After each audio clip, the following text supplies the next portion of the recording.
जय चांदे आरती को शोभा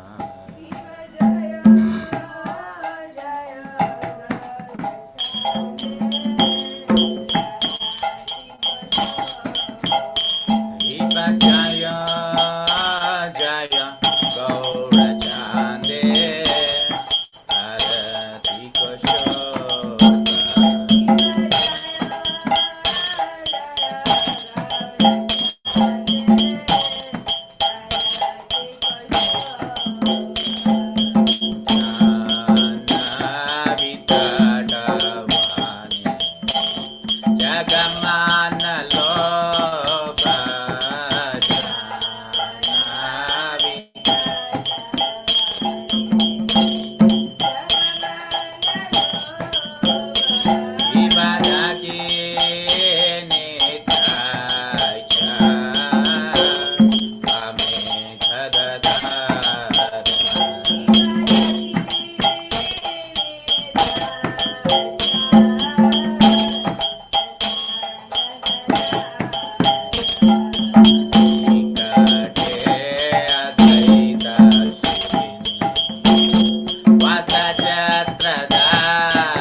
रचिने वदन उज्ज्वल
जय जय श्री गांधर के गिरिधारी चैतन्य महाप्रभु की, सर्व विघ्ननाश लक्ष्मी नरसिंहदेव भगवान की, भक्त शिरोमणि भक्त प्रहलाद महाराज की, पतित पावन श्रील प्रभुपाद की जय। गौर प्रेमानंद हरि बोल।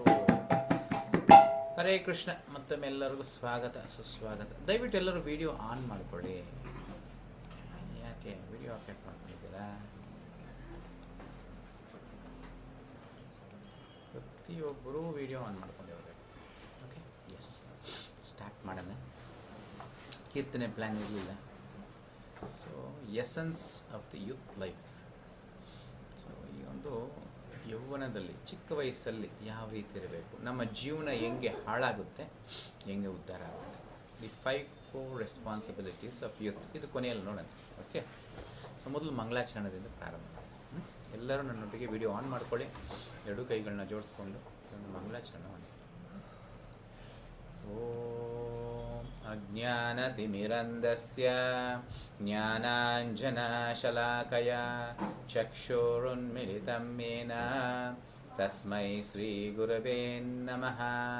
ಶ್ರೀಚೈತನ್ಯಮನೋಭೀಷ್ಟಂ ಸ್ಥಾಪಿತಂ ಯೇನ ಭೂತಲೆ ಸ್ವಯಂ ರೂಪಕಥಾ ಮಹ್ಯಂ ದದಾತಿ ಸ್ವಪದಾಂತಿಕಂ. ವಂದೇಹಂ ಶ್ರೀಗುರು ಶ್ರೀಯುತಾಪದಕಮಲಂ ಶ್ರೀಗುರುಂ ವೈಷ್ಣವಾಂಶ್ಚ ಶ್ರೀರೂಪಂ ಸಾಗ್ರಜಾತಂ ಸಹಗಣರಘುನಾಥಾನ್ವಿತಂ ತಂ ಸಜೀವಂ ಸಾದ್ವೈತಂ ಸಾವಧೂತಂ ಪರಿಜನಸಹಿತಂ ಶ್ರೀಕೃಷ್ಣಚೈತನ್ಯದೇವಂ श्रीराधाकृष्णपादान् सहगणललिता श्रीविशाखान्वितंश्च।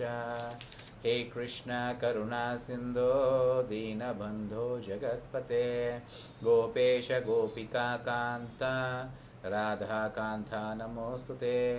तप्तकाञ्चन गौरङ्गी राधे वृन्दावनेश्वरी वृषभानुसुते देवी प्रणमामि हरिप्रिये। वाञ्छाकल्पतरुभ्यश्च कृपासिन्धुभ्य एव च पतितानां पावनेभ्यो वैष्णवेभ्यो नमो नमः। नमः ॐ विष्णुपादाय कृष्णप्रेष्ठाय भूतले श्रीमते भक्तिवेदान्त स्वामिनिति नामिने। नमस्ते सारस्वते देवे गौरवाणी प्रचारिणे निर्विशेष शून्यवादी पाश्चात्यदेशतारिणे। जय श्री कृष्ण चैतन्य प्रभो नित्यानंद श्री अद्वैत गदाधर श्रीवासादि गौरभक्तवृंद। हरे कृष्णा कृष्णा कृष्णा हरे हरे, हरे राम राम राम हरे हरे। नमः ओं विष्णुपादाय कृष्णप्रेष्ठाय भूतले श्रीमते जयप्रतापस्वामिनिति नामिने नमाचार्यपादाय निधिकृपदायिने गौरकतदामदाय नगरकरावताय। मूकं करोति वाचालं पङ्गुं लङ्घयते गिरिवत्कृपातमहं वन्दे श्रीगुरुं दीनतारिणं परमानन्दं माधवं ಶ್ರೀಚೈತನ್ಯಮೀಶ್ವರಂ. ಓಕೆ, ಈ ಒಂದು ಕ್ಲಾಸು ಬರೀ ಯೂತ್ಗೆ ಮಾತ್ರ, ವಯಸ್ಸಾದವರು.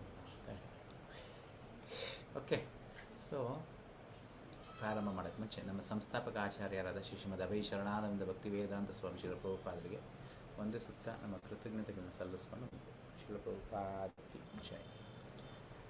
ಸೊ ಅತಿ ಮುಖ್ಯವಾದದ್ದು ಈ ಒಂದು ಏನು ಮಾಡೋಣ, ಏನು ಹೇಳೋಣ, 15ರಿಂದ ಹೆಚ್ಚು ಕಮ್ಮಿ ಒಂದು 25 ವಯಸ್ಸುವರೆಗೂ, ಒಂದು 10 ವರ್ಷ ಇಲ್ಲ 30ವರೆಗೂ ಅನ್ಕೊಬೋದು. ಅಲ್ಲಿವರೆಗೂ ಇರುತ್ತೆ, ಇಲ್ಲಾಂದರೆ 25ಗೆ ಮುಗಿದೋಗುತ್ತೆ. ಒಂದು 10 ವರ್ಷ. ಈ 10 ವರ್ಷ ಇಡೀ ನಮ್ಮ ಜೀವನವನ್ನು ರೂಪಿಸುತ್ತೆ. ಯಾವ ರೀತಿ ಇರುತ್ತೆ, ಯಾಕೆ? ಜಸ್ಟ್ ಇದು ಕ್ಲಾಸ್ ಥರ ಅಲ್ಲ, ಒಂದು ಡಿಸ್ಕಷನ್ ಥರನೇ ಇರಲಿ.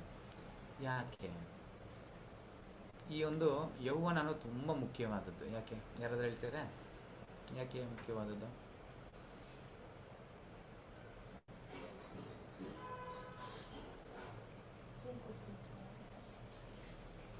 ಯಾಕೆ ಯಾರು ಉತ್ತರನೇ ಇಲ್ವಾ? ಇನ್ನ ಮ್ಯೂಟ್ ಮಾಡಿದ್ದಾರೆ? ಇಲ್ಲ ಪ್ರಭು, ಅನ್ಮ್ಯೂಟ್ ಮಾಡ್ಕೊ. ಹರೇ ಕೃಷ್ಣ ಪ್ರಭು. ಪ್ರಭು ವಾಯ್ಸ್ ತುಂಬಾ ಲೋ ಇದೆ ಪ್ರಭು, ನಾನು ಫುಲ್ ಕೊಟ್ಟಿದ್ದೀನಿ ಆದ್ರೂ ಕೇಳಿಸ್ತಾ ಇಲ್ಲ. ಇವಾಗ ಸರಿ ಆಯ್ತಾ? ಇವಾಗ ಸ್ವಲ್ಪ ಬೆಟರ್ ಇದೆ ಪ್ರಭು. ಸ್ವಲ್ಪ ಬೆಟರ್ ಇದೆ, ಓಕೆ, ಅಷ್ಟೇ ಬೆಟರ್ ಆಗಬೇಕು, ಅದ್ರ ಮೇಲೆ ಆಗಲ್ಲ. ಇವಾಗ ಸರಿ ಹೋಯ್ತು ಪ್ರಭು. ಇಲ್ಲ, ನಾನು ಅದ್ರೊಳಗೆ ಬರ್ಬೇಕಾಗುತ್ತೆ. ಓಕೆ, ಸೊ ಯಾಕೆ ಸಿ ದ ಪವರ್ಫುಲ್ ಆಪರ್ಚುನಿಟಿ, ಈ ಒಂದು ವಯಸ್ಸಲ್ಲಿ ಮಾತ್ರ ನಮಗೆ ಒಂದು ಅವಕಾಶಗಳು. Youth is not just an age, it is A powerful opportunity. ಈ ವಯಸ್ಸಲ್ಲಿ ನಾನು ಹೆಂಗೆ ನನ್ನ ಜೀವನವನ್ನು ರೂಪಿಸ್ತೀನಿ. ಶಕ್ತಿ, ನಮಗೆ 100 ವರ್ಷ ಆಯುಸ್ಸಿದ್ರೆ ನಮ್ಮ ಶಕ್ತಿ ಯಾವಾಗಿರುತ್ತೆ ಹೇಳಿ? ಎಲ್ಲದಕ್ಕಿಂತ ಉನ್ನತವಾದ ಶಕ್ತಿವಂತರಾಗಿ ಯಾವಾಗಿರ್ತೀವಿ? ಜಸ್ಟ್ ಒಂದು 10-15 ವರ್ಷ ಅಷ್ಟೆ. 10 ವರ್ಷನೇ ಇಟ್ಕೊಳ್ಳೋಣ, ಅದ್ರ ಮೇಲೆ ಇಲ್ಲ. ಇವಾಗೆಲ್ಲಾನು ಬೇಗ ಮುದುಕರಾಗಿ ಹೋಗ್ತಿದ್ದಾರೆ. ಈವಾಗ್ಲೇ ಕೆಲವರಿಗೆ ಹಲವಾರು ನೋವುಗಳು ಬಂದೈತೆ ಈ ವಯಸ್ಸಿಗೆ. ಕೆಲವರು ಫೋನ್ ಮಾಡ್ತಾರೆ, ನನ್ಗೆ ನಿದ್ದೆ ಬರಲ್ಲ ಅಂತಾರೆ ಕೆಲವರು. ರಾತ್ರಿ ಹೊತ್ತು ಈ ತೊಂದ್ರೆ, ಮಧ್ಯಾಹ್ನ ಈ ತೊಂದ್ರೆ, ಬೆಳಗ್ಗೆ ಹೊತ್ತು ಆ ತೊಂದ್ರೆ. ಈವಾಗ್ಲೇ ಬಂದ್ಬಿಟ್ರೆ ಇನ್ನು ಮುದುಕರಾದ್ಮೇಲೆ ಇನ್ನೇನ್ ಬರುತ್ತೆ? ಒಬ್ಬೊಬ್ರಿಗೂ ಒಂದೊಂದು ಹಿಂಗೆ. ಈ ವಯಸ್ಸಲ್ಲೇ ಶಕ್ತಿಯುತವಾಗಿರುವಂಥದ್ದು ನಮಗೆ. ನಂತರ ಬುದ್ಧಿಶಕ್ತಿ, ಶಕ್ತಿ ಮತ್ತೆ ಬುದ್ಧಿ ಎರಡು. ಈ ಎರಡರಿಂದ ಏನ್ ಮಾಡ್ಬೇಕು? ಬುದ್ಧಿ ಅಂದ್ರೆ ಏನು? ಜೀವನದ ಬುದ್ಧಿ. ಜೀವನ ಅಂದ್ರೆ ಏನು ಅಂತ ತಿಳ್ಕೊಳ್ಳುವಂತ ಬುದ್ಧಿ. ನನ್ನ ಜೀವನ ಯಾವ ರೀತಿ ರೂಪಿಸ್ಕೊಳ್ಬೇಕು ಅಂತ ತಿಳ್ಕೊಳ್ಳೋದೇ ಬುದ್ಧಿಶಕ್ತಿ. ನನ್ನ ಆಧ್ಯಾತ್ಮಿಕ ಭೌತಿಕ ಒಂದು ಕಡೆ ಇರ್ಲಿ. ಸೊ ಭೌತಿಕದಲ್ಲೂ ಅಷ್ಟೇ, ಯಾವ್ದನ್ನ ನಾನು ಉಪಯೋಗಿಸ್ಕೊಳ್ಬೇಕು. ಉದಾಹರಣೆಗೆ ಕಾಲೇಜಿಗೆ ಹೋಗ್ತೀನಿ, ಯಾವ ಕೋರ್ಸ್ ಅನ್ನ ತಗೊಳ್ಬೇಕು? ತಾತ್ಕಾಲಿಕವಾದದ್ದು, ಇವಾಗ ತಕ್ಷಣಕ್ಕಲ್ಲ. ಪ್ರೇಯಸ್ ಅಂತೀವಿ. ಸೊ ನನಗೆ ಶ್ರೇಯಸ್ ಬೇಕಾ, ಪ್ರೇಯಸ್ ಬೇಕಾ? ಪ್ರೇಯಸ್ ತಕ್ಷಣಕ್ಕೆ ಬರೋದು. ಶ್ರೇಯಸ್ಸು ಜೀವನ ಚೆನ್ನಾಗಿರ್ಬೇಕು, ಅದು ನಮ್ಮನ್ನ ಬಿಡುಗಡೆಗೊಳಿಸುವಂತದ್ದಾಗಿರ್ಬೇಕು. ನೋಡಿ, ಪಂಚರದಿಂದ ಹೆಂಗ್ ಪಕ್ಷಿ ಹೋಗುತ್ತೆ, ಈ ರೀತಿ ಬಿಡುಗಡೆಗೊಳಿಸುವಂತ ಒಂದು ಜ್ಞಾನ ಆಗಿರುತ್ತೆ. ನಮ್ಮ ಶಕ್ತಿನ ಅದಕ್ಕೆ ಉಪಯೋಗಿಸ್ಬೇಕು. ಯಾವಾಗ ಈ ಒಂದು ಶಕ್ತಿ ಬುದ್ಧಿ ಎರಡನ್ನ ಉಪಯೋಗಿಸಲ್ಲ, ಆ ಒಂದು ವಯಸ್ಸು ವ್ಯರ್ಥವಾಗೋಗುತ್ತೆ. Clear? Yes. What is youth meant for? Enjoyment or preparation? ಈ ಒಂದು ಇವಾಗ ಮಾಡ್ತೀನಿ, ಯಾವಾಗ ಮಾಡೋಣ ಮಜಾನ ಅಲ್ವಾ? ಈ ವಯಸ್ಸಲ್ಲಿ ಎಲ್ಲ ಮಾಡಿ ಮುಗಿಸ್ಬೇಕಪ್ಪ, ಮಾಡೋಣ ಅಂತೀವಿ. ಏನಾಗುತ್ತೆ ಆಮೇಲೆ? ಜೀವನ ಪರ್ಯಂತ ಕತ್ತೆ ತರ ದುಡಿಬೇಕು. ಈ ವಯಸ್ಸಲ್ಲಿ ನಮ್ಮ ಜೀವನವನ್ನ ರೂಪಿಸ್ಕೊಳ್ಬೇಕು, ಆವಾಗ ಜೀವನ ಪರ್ಯಂತ ಸಂತೋಷವಾಗಿ. It is the foundation of the entire life. ಇಡೀ ನಮ್ಮ ಜೀವನದ ಒಂದು ಏನ್ ಹೇಳೋಣ, ಅಡಿಪಾಯದ್ದ ಹೇಗೆ ನಿಂತ್ಕೊಳ್ಳೋದಕ್ಕೆ ಒಂದು ಸ್ಥಾನ ಅನ್ನೋದು ಸಂಪಾದನೆ ಮಾಡೋದು ಈ ಒಂದು ವಯಸ್ಸಲ್ಲಿ. ನೀವ್ ಎಂಥದೇ ಆಗಿಲ್ಲ, ಅದು ಆಧ್ಯಾತ್ಮಿಕ ಆಗಿರ್ಲಿ, ಭೌತಿಕ ಆಗಿರ್ಲಿ, ಜೀವನ ತಿಳ್ಕೊಳ್ಬೇಕಾಗಿರೋದು ಯಾವಾಗ? ಇದನ್ನ ಯಾರೋ ನಮ್ಮ ಪ್ರಹ್ಲಾದ್ ಮಹಾರಾಜ್ ಹೇಳ್ತಾರೆ.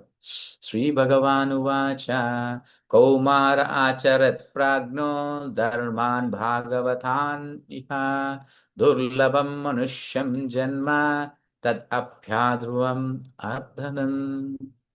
ಕೌಮಾರಂ, 5 ವರ್ಷಕ್ಕೆ ಪ್ರಾರಂಭ ಆಗಬೇಕು ನಮ್ಮ ಜೀವನ.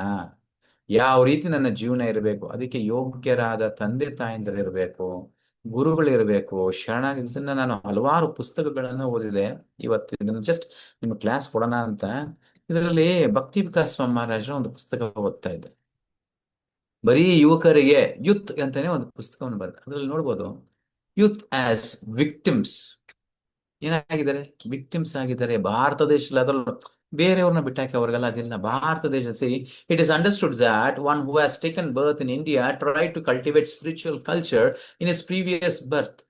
ಈ ಒಂದು ಭಾರತ ದೇಶದಲ್ಲಿ ಹುಟ್ಟಿದೀವಿ ಅಂದ್ರೆ ಎಷ್ಟೋ ಜನ್ಮಗಳು ತಾಳಿರ್ಬೇಕು. ಇಂಡೋನೇಷ್ಯಾದಲ್ಲೋ ಚೈನಾದಲ್ಲೆಲ್ಲೋ ಬರ್ದಿದ್ದಾರೆ. ಈ 100 ವರ್ಷಗಳು ಇಲ್ಲ 100 ಜನ್ಮಗಳೇನೋ ಬರ್ದಿರಂತೆ, ನಾನು ಮರ್ತೋದೆ.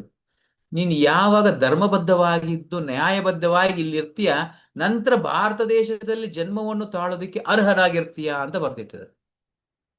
ಅವಾಗ ಭಾರತ ದೇಶದಲ್ಲಿ ಜನ್ಮ ತಾಳಿರುವಂಥದ್ದು ಎಷ್ಟು ಶ್ರೇಷ್ಠವಾದದ್ದು. ಅದನ್ನ ಅಂತ ಒಂದು ಶ್ರೇಷ್ಠವಾದ ಜೀವನವನ್ನ ಯಾವ ರೀತಿ ದುರುಪಯೋಗ ಪಡಿಸ್ಕೊಂತಿದ್ದೀವಿ? Therefore, he has been given the opportunity to take birth in India. ಆ ಯೋಗ್ಯತೆ ಇರೋದ್ರಿಂದನೇ ಒಂದು ಭಾರತ ದೇಶದಲ್ಲಿ ನಾವು ಜನನವನ್ನು ಪಡ್ಕೊಂಡಿರೋದು. ಇದು ಭೋಗ ಭೂಮಿ ಅಲ್ಲ, ಇದು ಯೋಗ ಭೂಮಿ, ಕರ್ಮ ಭೂಮಿ. ನಮ್ಮ ಜೀವನವನ್ನ ಪರಿಪೂರ್ಣತೆ ಮಾಡುವಂತ ಒಂದು ದೇಶ ಈ ಒಂದು ಭಾರತ ದೇಶ. ಈ ಭೂಮಿಯಲ್ಲಿ ಹುಟ್ಟಿರೋರು ಮತ್ತೊಮ್ಮೆ ಹುಟ್ಟೋ ಅವಶ್ಯಕತೆ ಇಲ್ಲ. ಅಷ್ಟು ಶ್ರೇಷ್ಠವಾದ ಒಂದು ಭೂಮಿ ಈ ಒಂದು ಭಾರತ ದೇಶ. India is so fortunate. ಅದೃಷ್ಟದಲ್ಲಿ ಅದೃಷ್ಟವಂತರು ಈ ಭಾರತ ದೇಶದಲ್ಲಿ ಉಂಟು. ನಾನು ಹೇಳ್ತಿಲ್ಲ, ಭಕ್ತಿ ವಿಕಾಸ್ ಸಮಾಜ ಹೇಳ್ತಾರೆ. But as soon as he takes birth, the rascal leaders spoil them. ರಾಜಕಾರಣಿಗಳು ರಾಸ್ಕಲ್ಸ್ ಅವ್ರ ಜೀವನ ಹಾಳು ಮಾಡ್ಬಿಡ್ತಾರೆ. The rascal father spoils him. ತಂದೆಗಳು ರಾಸ್ಕಲ್ಗಳು ಅವರು ಹಾಳು ಮಾಡ್ಬಿಡ್ತಾರೆ. The rascal teachers spoil them. ಟೀಚರ್ಗಳು ರಾಸ್ಕಲ್ಗಳು ಅವರು ಹಾಳು ಮಾಡ್ಬಿಡ್ತಾರೆ. ಏನ್ ಮಾಡೋಣ ಇವಾಗ? So what can they do? The poor younger generation ಮಾರ್ಗದರ್ಶನ ಇಲ್ಲದೆ ಹೊರಟೋಗಿದೆ. They are being taught spiritual culture is useless. ಏನ್ ಹೇಳ್ಕೊಡ್ತಾರೆ? ಆಧ್ಯಾತ್ಮಿಕ ಜೀವನ ಅನ್ನೋದು ವ್ಯರ್ಥವಾದದ್ದು. ಏನಕ್ಕೂ ಮೂರ್ಖರ ತರ ನೀವು ತಿಲಕ ಇಟ್ಕೊಂಡು ನಾಮ ಇಟ್ಕೊಂಡು ದೇವಸ್ಥಾನಕ್ಕೆಲ್ಲ ಹೋಗ್ತಾರೆ. ಎಲ್ಲಾದ್ರೂ ಹೋದ್ರು IAS ಮಾಡ್ರಿ, IPS ಮಾಡ್ರಿ, ಏನೋ ಮಾಡ್ರಿ, ಕರೆಕ್ಟಾ? ಇದನ್ನ ಮಾಡ್ರಿ ಅಂತಾರೆ ಹೊರತುಪಡಿಸಿ. ಇಲ್ಲಾಂದ್ರೆ ಎಲ್ಲಾದ್ರೂ ಕತ್ತೆ ತರ ಹೋಗಿ ದುಡೀರಿ, ಏನೋ ಮಾಡ್ರಿ, ಒಬ್ಬನ ಕೈ ಕೆಳಗಡೆ ಕೆಲಸ ಮಾಡ್ಕೊಂಡಿರ್ರಿ ಅಂತ ಹೊರತುಪಡಿಸಿ ನಿಮ್ಮ ಕಾಲ್ ಮೇಲೆ ನೀವು ನಿಂತ್ಕೊಳ್ರಿ, ನಿಮ್ಮ ಯೋಗ್ಯತೆ ನೀವು ಬೆಳೆಸ್ಕೊಳ್ರಿ, ನಿಮ್ಮ ಒಂದು ಅರ್ಹತೆನ ನೀವು ತೋರಿಸಿ, ಆ ರೀತಿ ಯಾರು ಹೇಳೋದಿಲ್ಲ. ಯಾಕಂದ್ರೆ ಅವ್ರಿಗೆ ಇಲ್ಲ ಅದನ್ನು. So because we are so spiritually inclined, the foreigners came and lorded over us.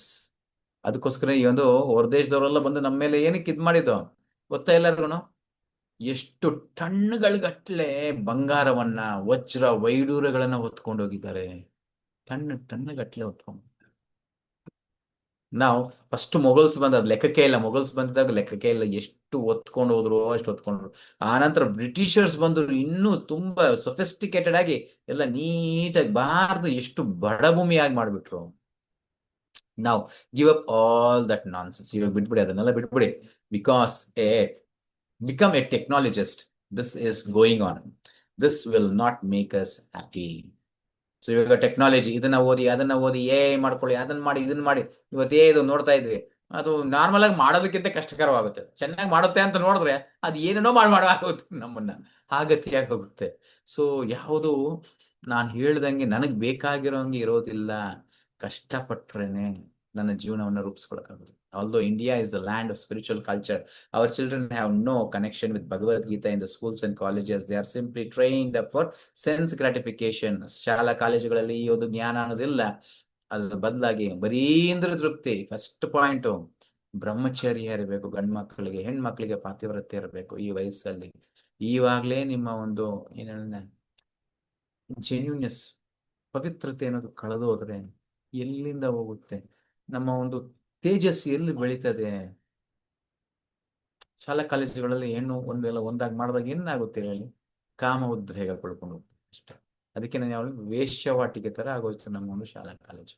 At least ಹಾಳಾದ್ರು ಹೋದ್ರೆ ಅಲ್ಲೂ ನಮ್ಮ ಮನೆಗಳಲ್ಲಾದ್ರೂ ಉದ್ಧಾರ ಆಗ್ಬೇಕು. ಇಲ್ಲ ಅಂದ್ರೆ ನಮ್ಮ ಒಂದು ಅಟ್ಲೀಸ್ಟ್ ಇಸ್ಕಾನ್ ಸಂಸ್ಥೆ ಒಂದು ಸ್ವಲ್ಪ ಕಟ್ಟಿಟ್ಟಿದ್ದಾರೆ, ಅದ್ರಲ್ಲಾದ್ರೂ ಬಂದು ಉದ್ಧಾರ. ಸೆನ್ಸ್ ಗ್ರಾಟಿಫಿಕೇಶನ್ ಬೇರೆ ಎಲ್ಲೂ ಇಲ್ಲ, ನಿಮಗೆ ಅವಕಾಶಗಳು ಎಲ್ಲೂ ಇಲ್ಲ. Sense gratification is meant to be suppressed, that they are being given education in it. ಅದೇ ನಮಗೆ ಜ್ಞಾನ ಆಗಿದೆ. They do not know what is karma, proper action, and what is vikarma, improper action. When the students become disobedient, create riots and burn buses, then the older generation lament.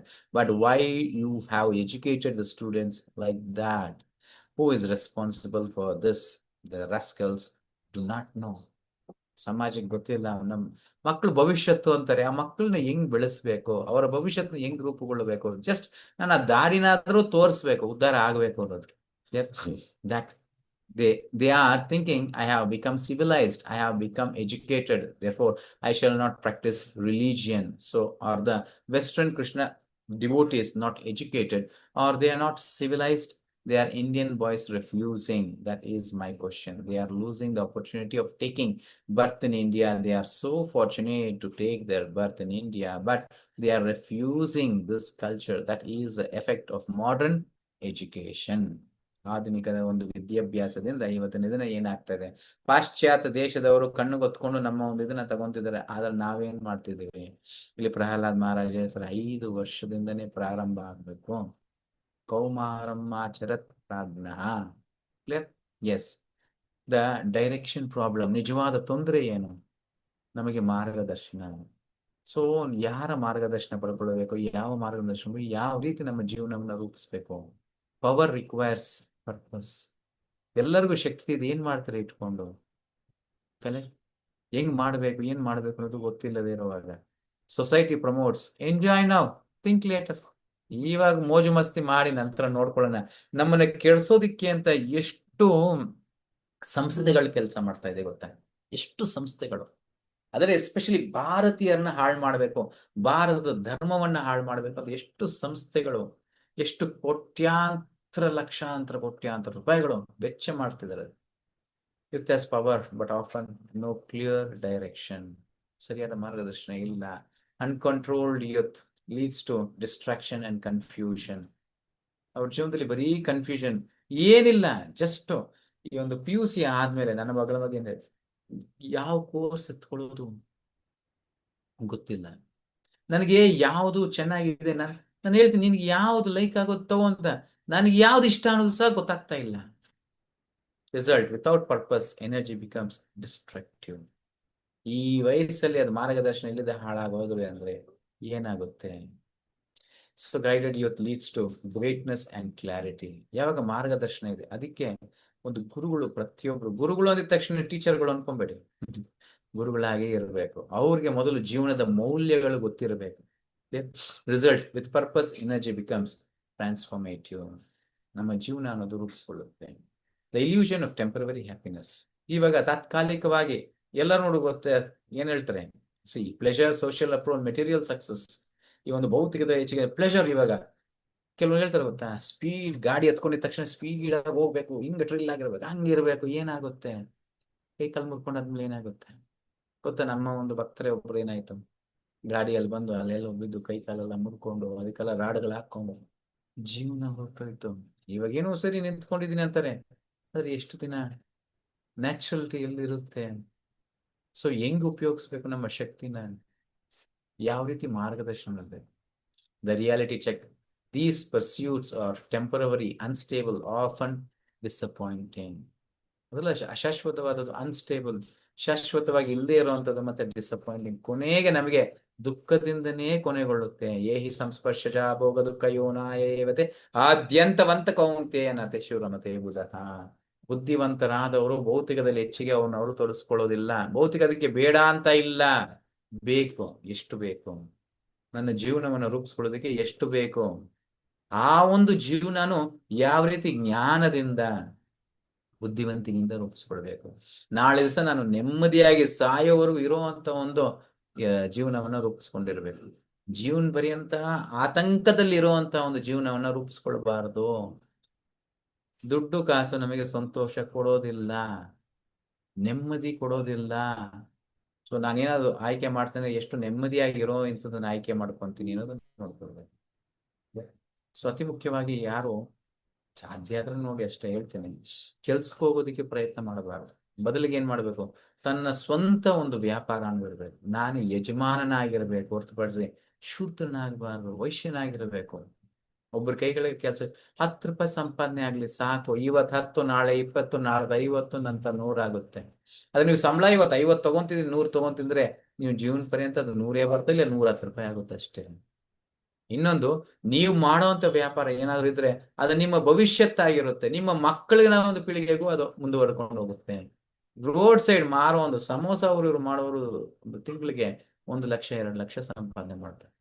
ಕೆಲವರು IT-ಯಲ್ಲಿ ಹೇಳಿದ್ರು, ನಾನು IT-ಯಲ್ಲಿ 80,000 ಸಂಪಾದನೆ. ಏನ 80,000 ಇಟ್ಕೊಂಡು ಏನ್ ಮಾಡ್ತಾರೆ? ಅರ್ಥ ಆಗ್ತದೆ? ಸೊ ಜೀವನವನ್ನ ಬುದ್ಧಿವಂತಿಕೆಯಿಂದ ರೂಪಿಸ್ಕೊಳ್ಳೋದು. Material happiness flickering like lightning, real happiness internal lasting. So ನಿಜವಾದ ಸಂತೋಷ ಅನ್ನೋದು ಯಾವುದು ಆಂತರಿಕವಾಗಿ ಬರುತ್ತೆ ಮತ್ತೆ ಶಾಶ್ವತವಾಗಿರುವಂತದ್ದು. ಇದು ತಾತ್ಕಾಲಿಕದ್ದು, flickering. The importance of character and discipline ನಮ್ಮ ಜೀವನದಲ್ಲಿ. ಸೊ ಇವತ್ತು ಹೆಂಗ್ ನಡ್ಕೊಂತೀನಿ, ಇನ್ನೊಂದು ಹ್ಯಾಬಿಟ್. ನಮ್ಮ ಹ್ಯಾಬಿಟ್ಗಳು ಹೆಂಗೆ? ಅಭ್ಯಾಸಗಳು. ಎಸ್ಪೆಷಲಿ ಯುವಕರಾದವರು ಸೂರ್ಯ ಉದಯಿಸಕ್ ಮುಂಚೆ ಎದ್ದಿರಬೇಕು. ಅದೊಂದು ನಿಮ್ ಜೀವನದಲ್ಲಿ ನೀವು ಅಭ್ಯಾಸ ಮಾಡಿಲ್ಲ ಅಂದ್ರೆ ಮಿಕ್ಕಿದ್ ಯಾವುದು ಬರೋದಿಲ್ಲ. ಕ್ಯಾರೆಕ್ಟರ್ ಇರೋದಿಲ್ಲ, ಡೆಸ್ಟಿನಿನೂ ಇರೋದಿಲ್ಲ. Early discipline versus late regret. Early ಅಂದ್ರೆ ಚಿಕ್ಕ ವಯಸ್ಸು ಪ್ಲಸ್ ಬೆಳಿಗ್ಗೆ ಎರಡು.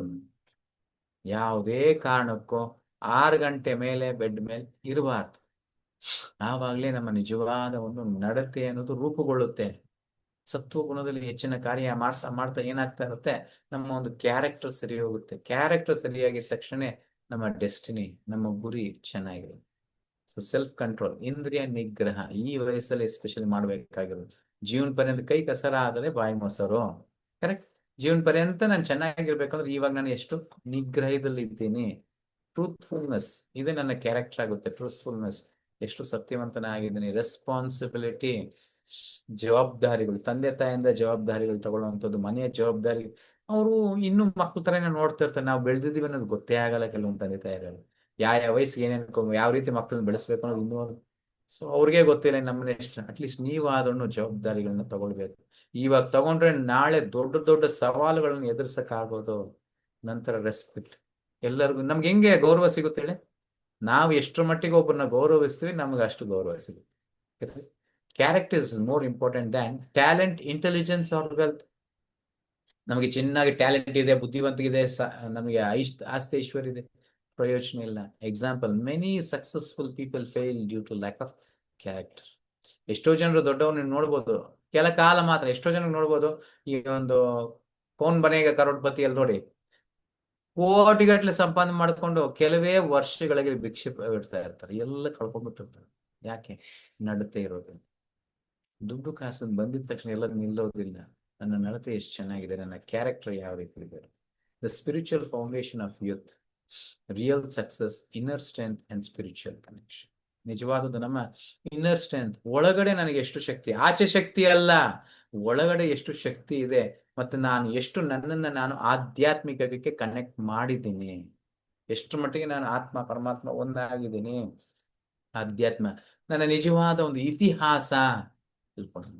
ಅದೆಲ್ಲಿಂದ ಬರುತ್ತೆ ಅಂದ್ರೆ ಅಸೋಸಿಯೇಷನ್ ವಿತ್ ಡಿವೋಟೇಸ್. ಭಕ್ತರ ಒಟ್ಟಿಗೆ ಇದ್ದಾಗ ಜಪ ಮಾಡುವ ಪ್ರೇರೇಪಣೆ ಬರುತ್ತೆ. ಭಗವದ್ಗೀತೆ ಭಾಗವತ ಓದುವ ಒಂದು ಪ್ರೇರಣೆ. ಇವಾಗ ನೋಡ್ಬೋದು, ನೀವೆಲ್ಲರೂ ಇವಾಗ ಗ್ರೂಪ್ ಅಲ್ಲಿ ಇರೋದ್ರಿಂದ ಏನಾಗುತ್ತೆ, ಅವಾಗ ವಾರಕ್ಕೊಂದ್ಸಲಿ ಕ್ಲಾಸ್ ಕೊಡ್ಬೇಕು, ಅದಕ್ಕೋಸ್ಕರ ಏನೋ ಒಂದು ಓದ್ಬೇಕು, ಮಾಡ್ಬೇಕು. ಸಾಧನ ರಿಪೋರ್ಟ್ ಡೈಲಿ ಸಬ್ಮಿಟ್ ಮಾಡ್ಬೋದಕ್ಕೆ ಜಪ ಮಾಡ್ಬೇಕು. ಭಕ್ತರೊಟ್ಟಿಗೆ ಇರೋದ್ರಿಂದನೇ ಇದು ಬರೋದು, ಇಲ್ಲಾಂದ್ರೆ ಬರಲ್ವಲ್ಲ. ಯಾರು ಹೇಳ್ತಾರೆ ನಿಮಗೆ? ಯಾರು ಕೇಳ್ತಾರೆ? ಸೊ ಎಷ್ಟು ಮಟ್ಟಿಗೆ ಭಕ್ತರೊಟ್ಟಿಗೆ ಇರ್ತೀನಿ ಅಷ್ಟು ಮಟ್ಟಿಗೆ ಅದು ಸಾಧ್ಯ. Spiritual life gives clarity, peace, fearlessness. ನಿರ್ಭಯದಿಂದ ಇರ್ತೀವಿ, ಶಾಂತಿಯಾಗಿರ್ತೀವಿ, ಜೊತೆಗೆ ಜೀವನದ ಕ್ಲಾರಿಟಿ ಇರುತ್ತೆ. ನಾನು ಏನ್ ಮಾಡ್ತಿದ್ದೀನಿ, ಮುಂದೆ ಏನಾಗುತ್ತೆ, ಹೆಂಗಾಗುತ್ತೆ, ಇದರ ಒಂದು ಕ್ಲಾರಿಟಿ ಅನ್ನೋದು ನಮಗೆ ಇರುತ್ತೆ. The 5 core responsibilities of youth. ಯುವಕರ ಒಂದು ನಿಜವಾದ ರೆಸ್ಪಾನ್ಸಿಬಿಲಿಟೀಸ್ ಏನದು? Self development. ಇವತ್ತು ನಿಮ್ಮ ಒಂದು ನಿರ್ಧಾರಗಳು, ಇಲ್ಲಾಂದ್ರೆ ನಿಮ್ಮ ಒಂದು ಪ್ಲಾನಿಂಗ್ಸ್ ಎಲ್ಲ ಹೆಂಗಿರ್ಬೇಕು ಅಂದ್ರೆ self development, cultivating mind and skill. ಏನೋ ನಾಳೆಗೆ ಹೆಂಗೆ ನಾನು ಚೆನ್ನಾಗಿರ್ತೀನಿ ಅಂತ ನೋಡಿ ಇವತ್ತಿನ ಜೀವನವನ್ನ ರೂಪಿಸ್ಕೊಳ್ಬೇಕು. ಸೊ ಹಲವಾರು ವಿಚಾರಗಳಿದೆ. ಯಾವ ರೀತಿ, ಇದಕ್ಕೆಲ್ಲ ಒಂದು ಕ್ಲಾಸಲ್ಲಿ ಹೇಳಿ ಮುಗಿಸಿ ಮಾಡುವಂಥದ್ದಲ್ಲ. ಬಟ್ ಸ್ಟಿಲ್ ಸೆಲ್ಫ್ ಡೆವಲಪ್ಮೆಂಟ್, ನನ್ನ ಡೆವಲಪ್ಮೆಂಟ್ ಹೆಂಗಾಗುತ್ತೆ? Service to society. ಸೊ 4 ಜನರಿಗೆ ನಾನು ಗುರ್ತಿಸ್ಕೊಳ್ಬೇಕು. ನನ್ನನ್ನು 4 ಜನರು, ಓ ಈ ವ್ಯಕ್ತಿ ಇದು ಅಂತ ಹೆಸರಾದ್ರು ಹೇಳೋ ತರನಾದ್ರೂ ನಮ್ಮ ಜೀವನ ಇರಬೇಕು. ಕ್ಲಿಯರ್? ಕಂಟ್ರಿಬ್ಯೂಟಿಂಗ್ ಪಾಸಿಟಿವ್ಲಿ. ಅದಕ್ಕೆ ಇವತ್ತು ಕಳ್ಳ ಮೋಸಗಾರ ಅಂತ ಗುರ್ತಿಸಬಾರ್ದು. ಪಾಸಿಟಿವ್ ಆಗಿ ಬಾ. ಈ ಒಂದು ಹುಡುಗನಿಗೆ ಹೇಳಿದ್ರೆ ಸಾಕೆಲ್ಲ ಕೆಲಸಗಳು ಆಗೋಗುತ್ತೆ. ಎಷ್ಟು ನಾವು ನಂಬಿಕೆ 4 ಜನರು ಉಳಿಸ್ಕೊಂಡಿದ್ದೀವಿ. ಕ್ಲಿಯರ್? ಎಸ್, ಇದೇ ನಮ್ಮ ಜೀವನ. ನೆಕ್ಸ್ಟ್ ಜನ್ಮ ಹಿಂಗೆ ಮುಂದುವರಿಸೋದು. Respect to parents and teachers. ಗುರುಗಳಿಗೆ ಮತ್ತೆ ತಂದೆ ತಾಯಂದರಿಗೆ ಗೌರವ ಕೊಡುವಂಥದ್ದು. ಸೊ ಇವ್ರಿಗೆ ಅಂತಲೇ ಎಲ್ಲ ಹಿರಿಯರಿಗೂ ಗೌರವ ಕೊಡುವಂಥದ್ದು. ಅದು ನನ್ನ ನಡತೆಯನ್ನ ತೋರಿಸುತ್ತೆ, ನನ್ನ ಯೋಗ್ಯತೆಯನ್ನ ತೋರಿಸುತ್ತೆ, ನಾನು ಎಂಥವನು ಅನ್ನೋದು ಸಹ ತೋರಿಸುತ್ತೆ. Spiritual growth, nourishing the soul. ಅದಕ್ಕೆ ಸಾಧ್ಯ ಆದಷ್ಟು ಜಪ, ನೈವೇದ್ಯ, ಭಗವದ್ಗೀತೆ, ಭಾಗವತ ಪಾರಾಯಣ ಇದನ್ನೆಲ್ಲ ಮಾಡ್ಕೊಳ್ಳುವಂಥದ್ದು. Then avoiding harmful habits. So ಈ ಸಮಯದಲ್ಲಿ, ಈ ವಯಸ್ಸಲ್ಲೇ ಕೆಟ್ಟದಾದದ್ದು ಸವಾಸ ಹೆಚ್ಚಿಗೆ ನಮಗೆ ಪ್ರೇರೇಪಣೆ ಕೊಡ್ತಾ ಇರುತ್ತೆ ಹಲವಾರು ರೀತಿಯಲ್ಲಿ. 4 ನಿಯಮಗಳು ಈ ವಯಸ್ಸಲ್ಲಿ ಮುರಿಬೇಕು ಅನ್ನಿಸ್ತಾ ಇರುತ್ತೆ. ಸಹಜವಾಗಿ ಈ ವಯಸ್ಸಲ್ಲಿ ಹೆಣ್ಣಿಗೆ ಗಂಡು, ಗಂಡಿಗೆ ಹೆಣ್ಣು ಆಕರ್ಷಣೆ ಅನ್ನೋದಿರುತ್ತೆ. ಹಲವಾರು ತಪ್ಪು ಮಾಡುವ ಒಂದು ಪ್ರೇರೇಪಣೆ ಆಗ್ತಾ ಇರುತ್ತೆ. ಮತ್ತೆ ಈ ಒಂದು ಕುಡಿಯೋದಾಗಿರ್ಬೋದು, ಸಿಗರೇಟ್ ಸೇದೋದಾಗಿರ್ಬೋದು, ಹೆಚ್ಚಿನ ದುಡ್ಡು ಸಂಪಾದನೆ ಮಾಡಬೇಕು ಅಂತ ಈ ಒಂದು ಜೂಜಾಡುವಂಥದ್ದು, ಈ ರೀತಿ ಯಾವ್ದಾದ್ರು ಒಂದು. ಕ್ಲಿಯರ್? ನಂತರ ಸ್ನೇಹಿತರ ಜೊತೆ ಹೋಗೋದು, ಈ ಒಂದು ಮಾಂಸ ಭಕ್ಷಣೆ ಮಾಡೋದು, ಅದು ಎಲ್ಲ 4 ನಿಯಮಗಳು ಸಹಜವಾಗಿ ಮುರಿಯೋದಕ್ಕೆ ಪ್ರೇರೇಪಣೆ ಸಮಾಜ ಕೊಡ್ತಾ ಇರುತ್ತೆ, ಸ್ನೇಹಿತರು ಕೊಡ್ತಿರ್ತಾರೆ, ಇದೆಲ್ಲ ಆಗ್ತಾ ಇರುತ್ತೆ. ಎಷ್ಟರ ಮಟ್ಟಿಗೆ ನನ್ನನ್ನು ನಾನು ನಿಗ್ರಹಿಸ್ಕೊಂಡಿದ್ದೀನಿ. ಕ್ಲಿಯರ್? ಎಸ್. ಇವಾಗ ಕೆಲವೊಂದು ಕೋಟ್ಸು ನಮ್ಮ ಜಯಪತಾಕ ಸ್ವಾಮಿ ಗುರು ಮಹಾರಾಜ್ ಕೊಟ್ಟಿರುವಂಥದ್ದು, ಯುವಕರಿಗೆ ಕೊಟ್ಟಿರುವಂಥದ್ದು, ಅದನ್ನು ಕೆಲವೊಂದು ಓದನೆ. On the value of youth. Youth is a very valuable time of life. ಜೀವನದಲ್ಲಿ ಎಲ್ಲದಕ್ಕಿಂತ ಮೌಲ್ಯವಾದ ಸಮಯ ಯಾವುದು ಅಂದ್ರೆ ನಮ್ಮ ಈ ಒಂದು ಯೌವನದಲ್ಲಿರುವಂತಹ ಒಂದು ಸಮಯನೇ. ನಂತರ ಇದು ಬರೋದಿಲ್ಲ ವಾಪಸ್ಸು. ದಿನ ದಿನಕ್ಕೆ ವಯಸ್ಸಾಗ್ತದೆ. ಅದೇ ಯಾವಾಗ್ಲೇ ಕೆಲವರು ಇವಾಗ್ಲೇ ವಯಸ್ಸಾಗ್ಬಿಟ್ಟಿದೆ. ಇನ್ನು ಯಾವಾಗ ಲೆಕ್ಕ ಹಾಕೊಳ್ಳೋ ವಯಸ್ಸಾದ್ಮೇಲೆ ಇನ್ನು ಎಷ್ಟು ಮಟ್ಟಿಗೆ ಇರ್ಬೋದು. If you use it for Krishna consciousness, your whole life becomes successful. ಇಡೀ ನಿಮ್ಮ ಜೀವನ ಯಶಸ್ವಿಯಾಗಿರುತ್ತೆ ಇವಾಗ ನೀವು ಕೃಷ್ಣ ಪ್ರಜ್ಞೆಗೆ ನಿಮ್ಮ ಜೀವನವನ್ನು ತೊಡಗಿಸಿದ್ರೆ. On energy and direction. Young people have so much energy. If that energy is engaged in Krishna's service, they can do wonderful things for the world. ಹಲವಾರು ಶಕ್ತಿ ಬುದ್ಧಿ ಎಲ್ಲ ಈ ಒಂದು ಯೌವನದಲ್ಲಿ ಇರೋದು. ಅದನ್ನ ಕೃಷ್ಣ ಪ್ರಜ್ಞೆಯಲ್ಲಿ ಉಪಯೋಗಿಸಿದಾಗ ಸಮಾಜ ಚೆನ್ನಾಗಿರುತ್ತೆ, ನಾಳೆಯ ಭವಿಷ್ಯತ್ತು ಚೆನ್ನಾಗಿರುತ್ತೆ. ಯಾಕಂದ್ರೆ ನಾಳೆಯ ಸಮಾಜ ಕಟ್ಟೋರು ನೀವೇ. ಆ ಸಮಾಜ ಚೆನ್ನಾಗಿರುತ್ತೆ. On decision making, the choices you make in your youth will shape your entire future. So choose Krishna and you will never be the loser. ನಿಮ್ಮ ಜೀವನದಲ್ಲಿ ಕೃಷ್ಣನ ಆಯ್ಕೆ ಮಾಡ್ಕೊಳ್ಳಿ. ಯಾವತ್ತಿಗೂ ನಿಮ್ಮ ಜೀವನದಲ್ಲಿ ಸೋಲು ಅನ್ನೋದು ಇರೋದಿಲ್ಲ. Clear? On challenges. In youth, there are many distractions, but if you remain steady in your spiritual practice, you will become very strong. ನಮ್ಮ ಸಾಧನ ಕಂಟಿನ್ಯೂಸ್ ಆಗಿ ಇದೆ. ಪ್ರತಿದಿನ ಅಟ್ಲೀಸ್ಟ್ 1 ಅವರ್ ಅಂತೀವಿ, ಅಟ್ಲೀಸ್ಟ್ ಅರ್ಧ ಅವರ್ ಆದ್ರೂ ಓದ್ತಾ ಇದ್ದೀನಿ, ಅರ್ಧ ಅವರ್ ಕೇಳಿಸ್ಕೊಂತಾ ಇದ್ದೀನಿ, ಪ್ರತಿದಿನ ಜಪ ಮಾಡ್ತಾ ಇದ್ದೀನಿ. ಈ ಸಾಧನ ಚೆನ್ನಾಗಿತ್ತು ಅಂದ್ರೆ ಯಾಕಂದ್ರೆ ಡಿಸ್ಟ್ರಾಕ್ಷನ್ಸ್ ಆಗೋದಿಲ್ಲ.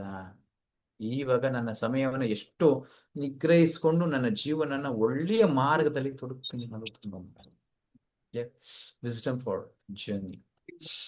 ಆನ್ ಸಾಧನ.